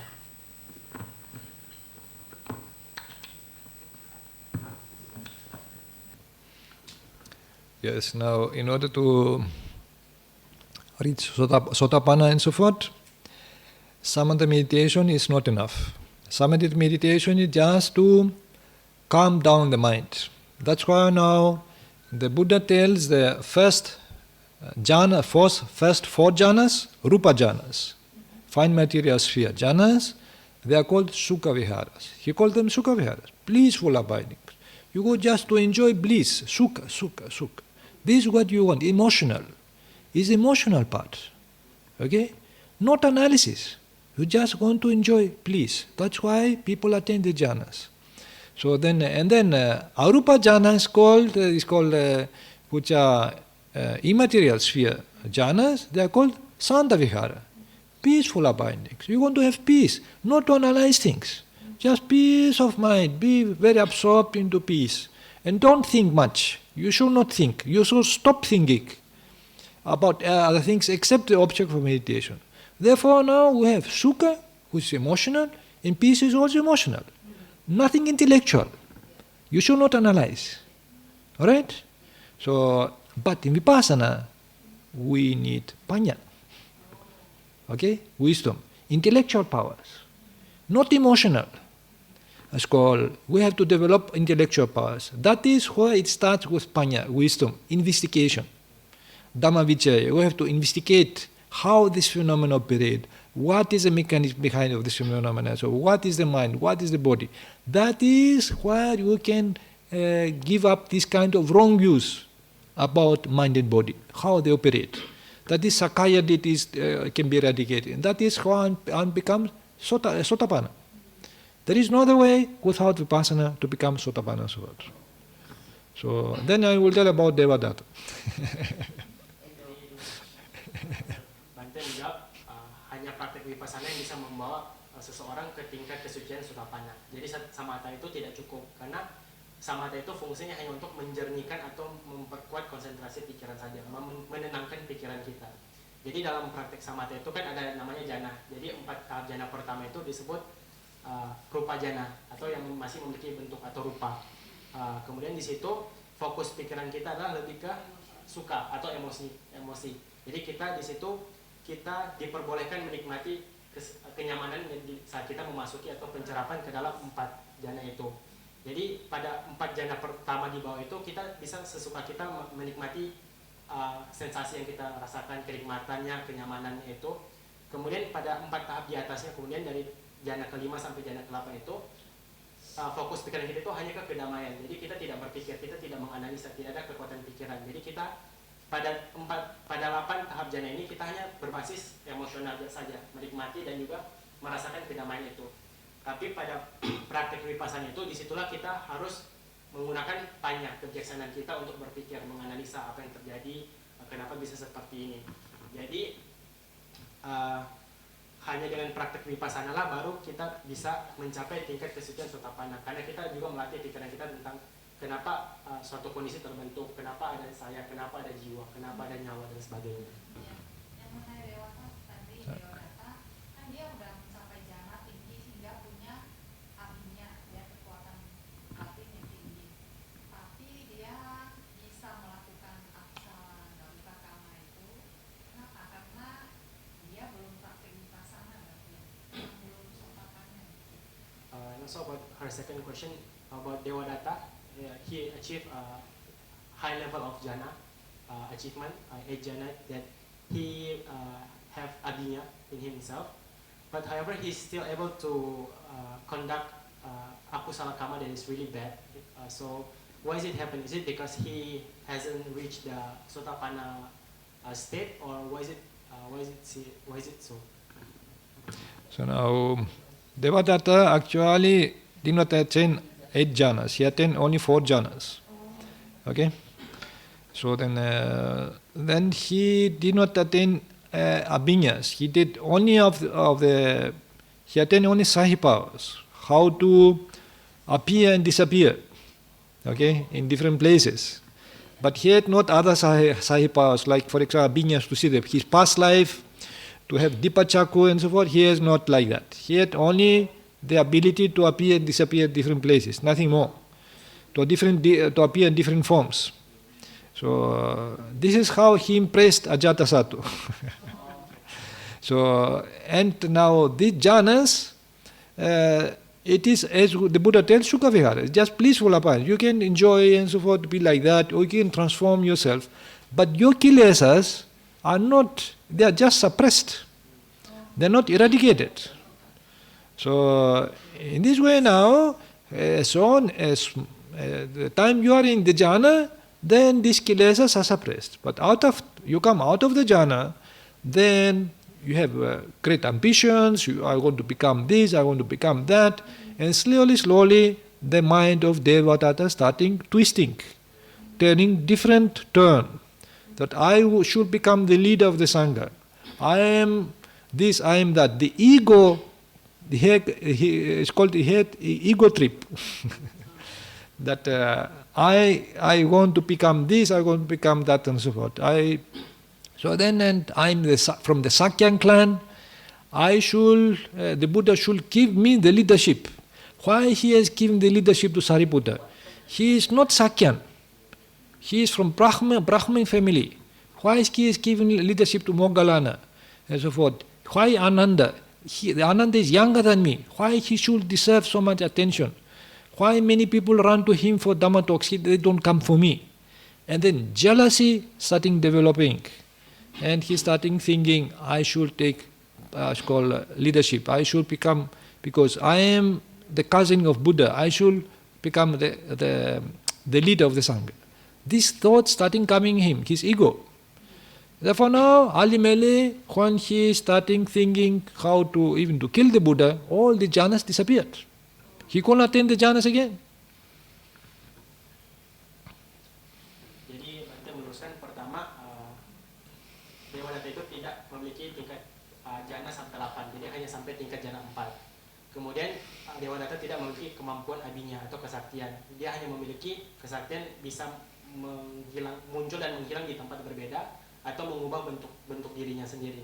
Jadi hanya itu. Kemudian kenapa Devadatta masih bisa melakukan akusala karma yang begitu berat? Karena seperti yang dibahas tadi itu, Devadatta baru hanya sampai jhana 4, di mana pada tahap jhana itu kita tidak berpikir atau tidak ada banyak kebijaksanaan, tapi kita hanya sekedar dari sisi emosi saja. Kita menikmati, menyenangi kenyamanan yang ada dalam tahap pencerapan jhana, sehingga masih ada ego atau keakuan pada dirinya yang belum terkikis. Jadi pada saat kita masuk ke pencerapan jhana itu, semua noda-noda atau kekotoran-kekotoran mati itu hanya tertekan di bawah di dalam kesadaran kita, hanya tertekan, tidak dikikis, tidak dilenyapkan. Jadi begitu seseorang keluar dari tahap jhananya itu, maka kekotoran mati ini akan kembali naik, akan kembali muncul ke permukaan.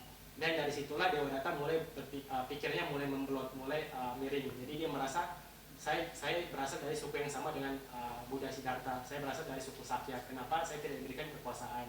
Kenapa diberikan kepada Sariputta? Kenapa diberikan kepada Moggallana? Sehingga muncul egonya ini masih ada, dan muncul dari egonya itu muncullah rasa cemburu, rasa iri hati. Dan begitu saat dia berpikir atau muncul keinginan untuk membunuh Sang Buddha, maka dia tidak bisa mencapai 4 tahap jhana tersebut. Jadi kemampuan itu sepenuhnya hilang.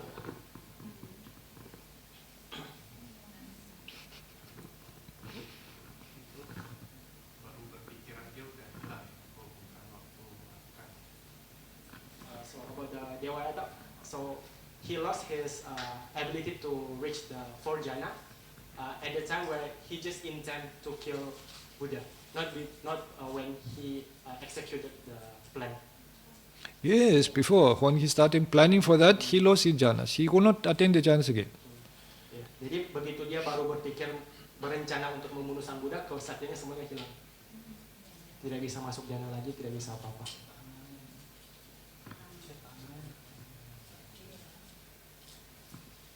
Therefore, he has been born in hell.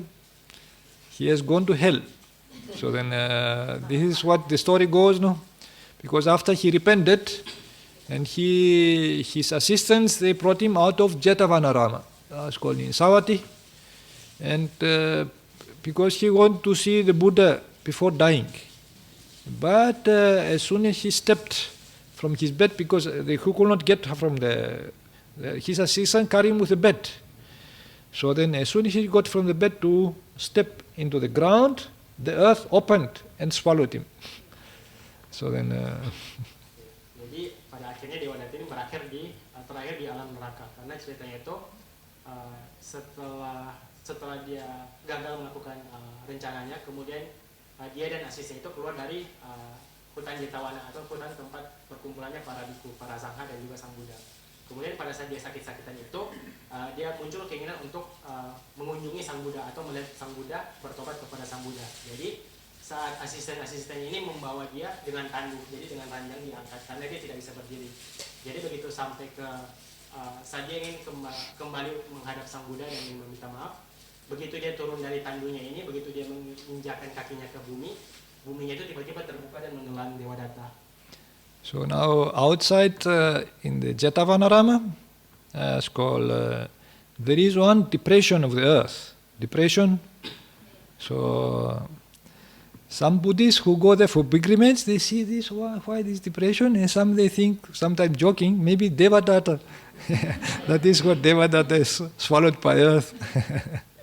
Jadi Bante bilang sampai sekarang di lokasi di mana dulunya itu adalah hutan Jetawana itu, untuk para umat Buddhis yang datang ke sana untuk berkunjung, berziarah itu, mereka melihat ada tempat di mana tanah itu seperti mencekung, ada cekungan bumi di situ. Jadi para peziarah itu kadang bercanda bilang mungkin di sini terletak bumi itu menelan Dewa Data.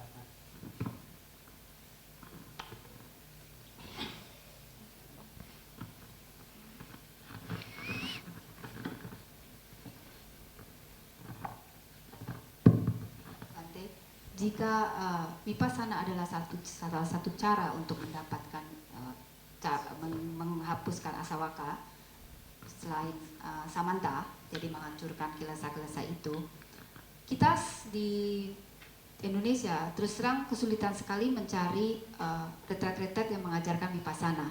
Mungkin Bante bisa memberitahu metode apa yang simple sehingga kita bisa melakukan vipassana pemula sehari-hari di rumah.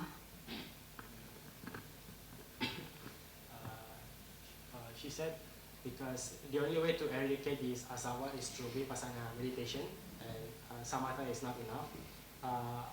In Indonesia, it is quite hard to find teachers who can guide us and teach us about how to practice vipassana properly and correctly. So can Bante teach us or give us advices for us to be able to meditate vipassana for beginner, so we can practice vipassana in our home daily life. So then I give classes about Satipatthana Sutta and so forth, just simple instructions, how to practice in daily life and so forth, and different subjects. So and explain this. So then, but now I can't, because I have time limit to stay in Indonesia. I can't stay for long. So I can't give meditation classes, because if I come here, the organizers, they organize everything, the program. So, and they don't give a program for meditation classes, they give only for Dhamma talks. Next time.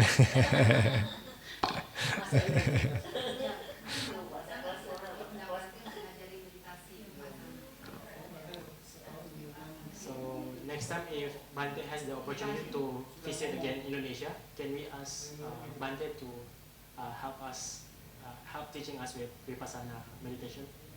So then, if there is a opportunity, okay, but I can't promise anything, because now next year I'm going to Greece, because these people in Greece now they are zero Theravada Buddhism, okay, zero Theravada, and they like to start Theravada Buddhism there. Here in Indonesia at least there is some Theravada. Yes, called, and there is also now Kisi also PAOK system, also is good. They also teach Vipassana. So, and then there is still the opportunities here. There are meditation centers where you can go at least try this method, the other method, and so forth, and try to do something. But in Greece there is zero. And then they told me to go there, because they told me you help so many other people, you don't help Greeks. Because you are a Greek, you don't have Greeks. So, and now I have to at least go there and help him 1 year. I put limit because I can't stay there forever. So then what will happen next, I can't promise. I can't take any steps and so forth to see what will happen over next year. Nanti menjawab, sebenarnya sudah dalam beberapa acara Bante mengutip dari Saripatana Sutta tentang instruksi-instruksi atau ajaran-ajaran tentang cara berpraktek meditasi yang baik. Tetapi berhubungan dengan keterbatasan waktu Bante ada di sini, jadi Bante belum ada kesempatan untuk mengajar praktek meditasi itu. Karena biasanya saat Bante datang ke satu tempat atau satu lokasi itu, yang mengatur semua rencana Bante itu adalah organizer. Jadi biasanya dari pihak organizer yang menentukan hari ini ada kegiatan apa. Jadi untuk saat ini belum ada kegiatan tentang ajaran meditasi atau retreat meditasi, tapi lebih kepada DHAMMATALK.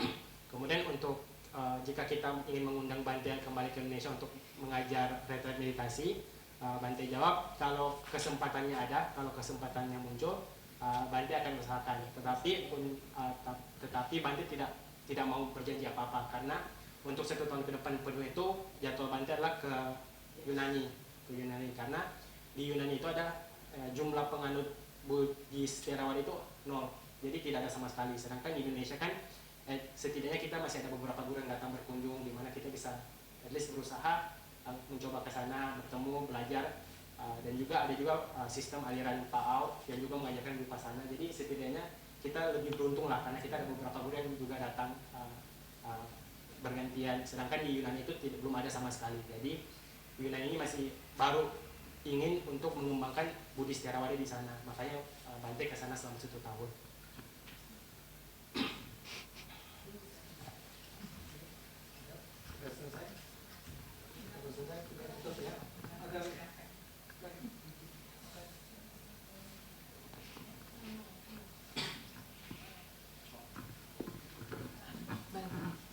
I'm curious about the number 1 and number 7. It's like the vipassana with the direct method and the supramundane vipassana direct method. Is it the difference only the object is like nibbana or something like by technical also the method is different? No, it is the same method, but I try to develop, for example, the 7 factors of enlightenment. Now this sati, sambonjanga, mindfulness, they try to make it stronger.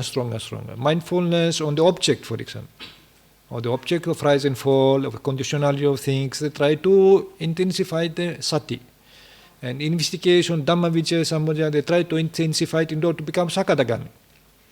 So, and then samadhi sambonjanga, try to intensify the samadhi in order to become sakadagami, anagami. So it is the object, it is the practice is the same, but they should intensify these mental factors in order to achieve sakadagami, anagami, arahat. And then if like Sotapanna, they can still like rebirth, like Sotapanna can still like rebirth, reincarnate, right? Yes. And then when they like reincarnate, like such as like in the human world, if they reincarnate, do they will remember that I was Sotapanna before or something like that? They're gonna like realize? So some of them, they have the ability because they have to recollect, they have the paccavekkhana, means the knowledge of recollection. So, and they have the ability to see, to reflect that they are sotapannas, and then they can see how they become sotapannas. How is that possible? And then they can see the conditionality, how in previous life is called, because of previous practice in past lives, they become sotapanna in this life. Which means in this life they have been born in sotapannas. So they have this ability to see. Yes. Jadi pertanyaan itu tentang perbedaan dari metode pertama dan ketujuh, yaitu yang pertama itu kan hanya pandangan benar atau dasana, yaitu vipassana. Sedangkan ketujuh adalah supramundane vipassana atau vipassana di luar keduniawian atau dengan cara mengembangkan 7 faktor pencerahan. Jadi apakah yang berbeda di sini hanya objeknya yaitu nibbana atau apakah ada perbedaan dari teknis cara mempraktikannya atau bagaimana?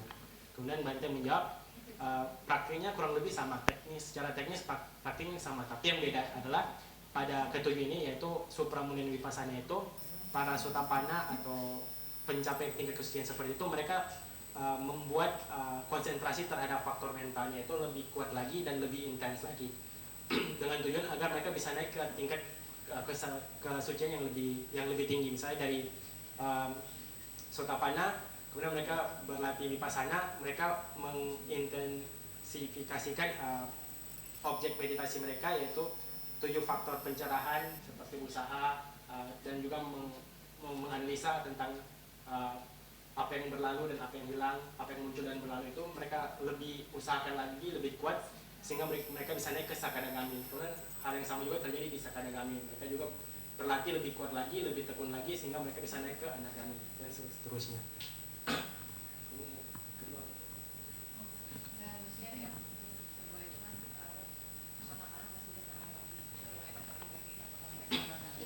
Kemudian pertanyaan kedua, apakah sotapana itu kan masih bisa terlahir lagi ke alam manusia? Jadi jika bisa seseorang terlahir kembali dan sebelumnya pada masa kehidupan selampaunya itu dia adalah seorang sotapana, apakah dia mampu untuk mengetahui bahwa oh sebelumnya ini saya ini adalah seorang sotapana? Jadi Bante menjawab, orang-orang yang sebelumnya terlahir sebagai sotapana kemudian terlahir kembali menjadi manusia itu, tentu mereka akan memiliki kemampuan atau bisa melihat masa lampau mereka, karena batin mereka yang sudah biasa pada kondisi sebelumnya itu menjadi sotapana, sehingga mereka akan lebih gampang dan lebih mampu mengetahui tentang kehidupan lampau mereka. Jadi mereka sebenarnya bisa menyadari bahwa saya sebenarnya dulu terlahir sebagai sotapana, gitu.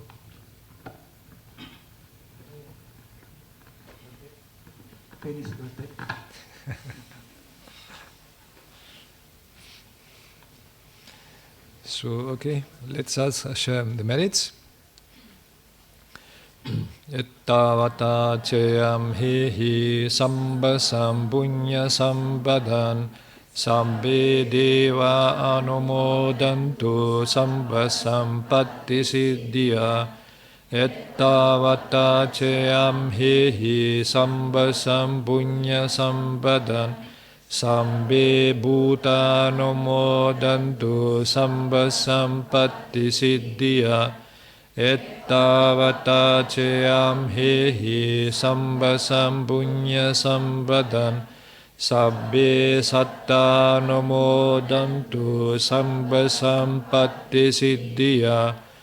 Idam me nyatinan hotu sukita hontu nyatayo. Idam me nyatinan hotu sukita hontu nyatayo. Idam me nyatinan hotu sukita hontu nyatayo. Idam me punyan asava kaya vahan hotu. Idam me punyan nibbanassa paccayo hotu. Mama punya bagan samba sattanan bhajemi. Te sabe me sama punya bagan labantu. Sadhu, sadhu, sadhu.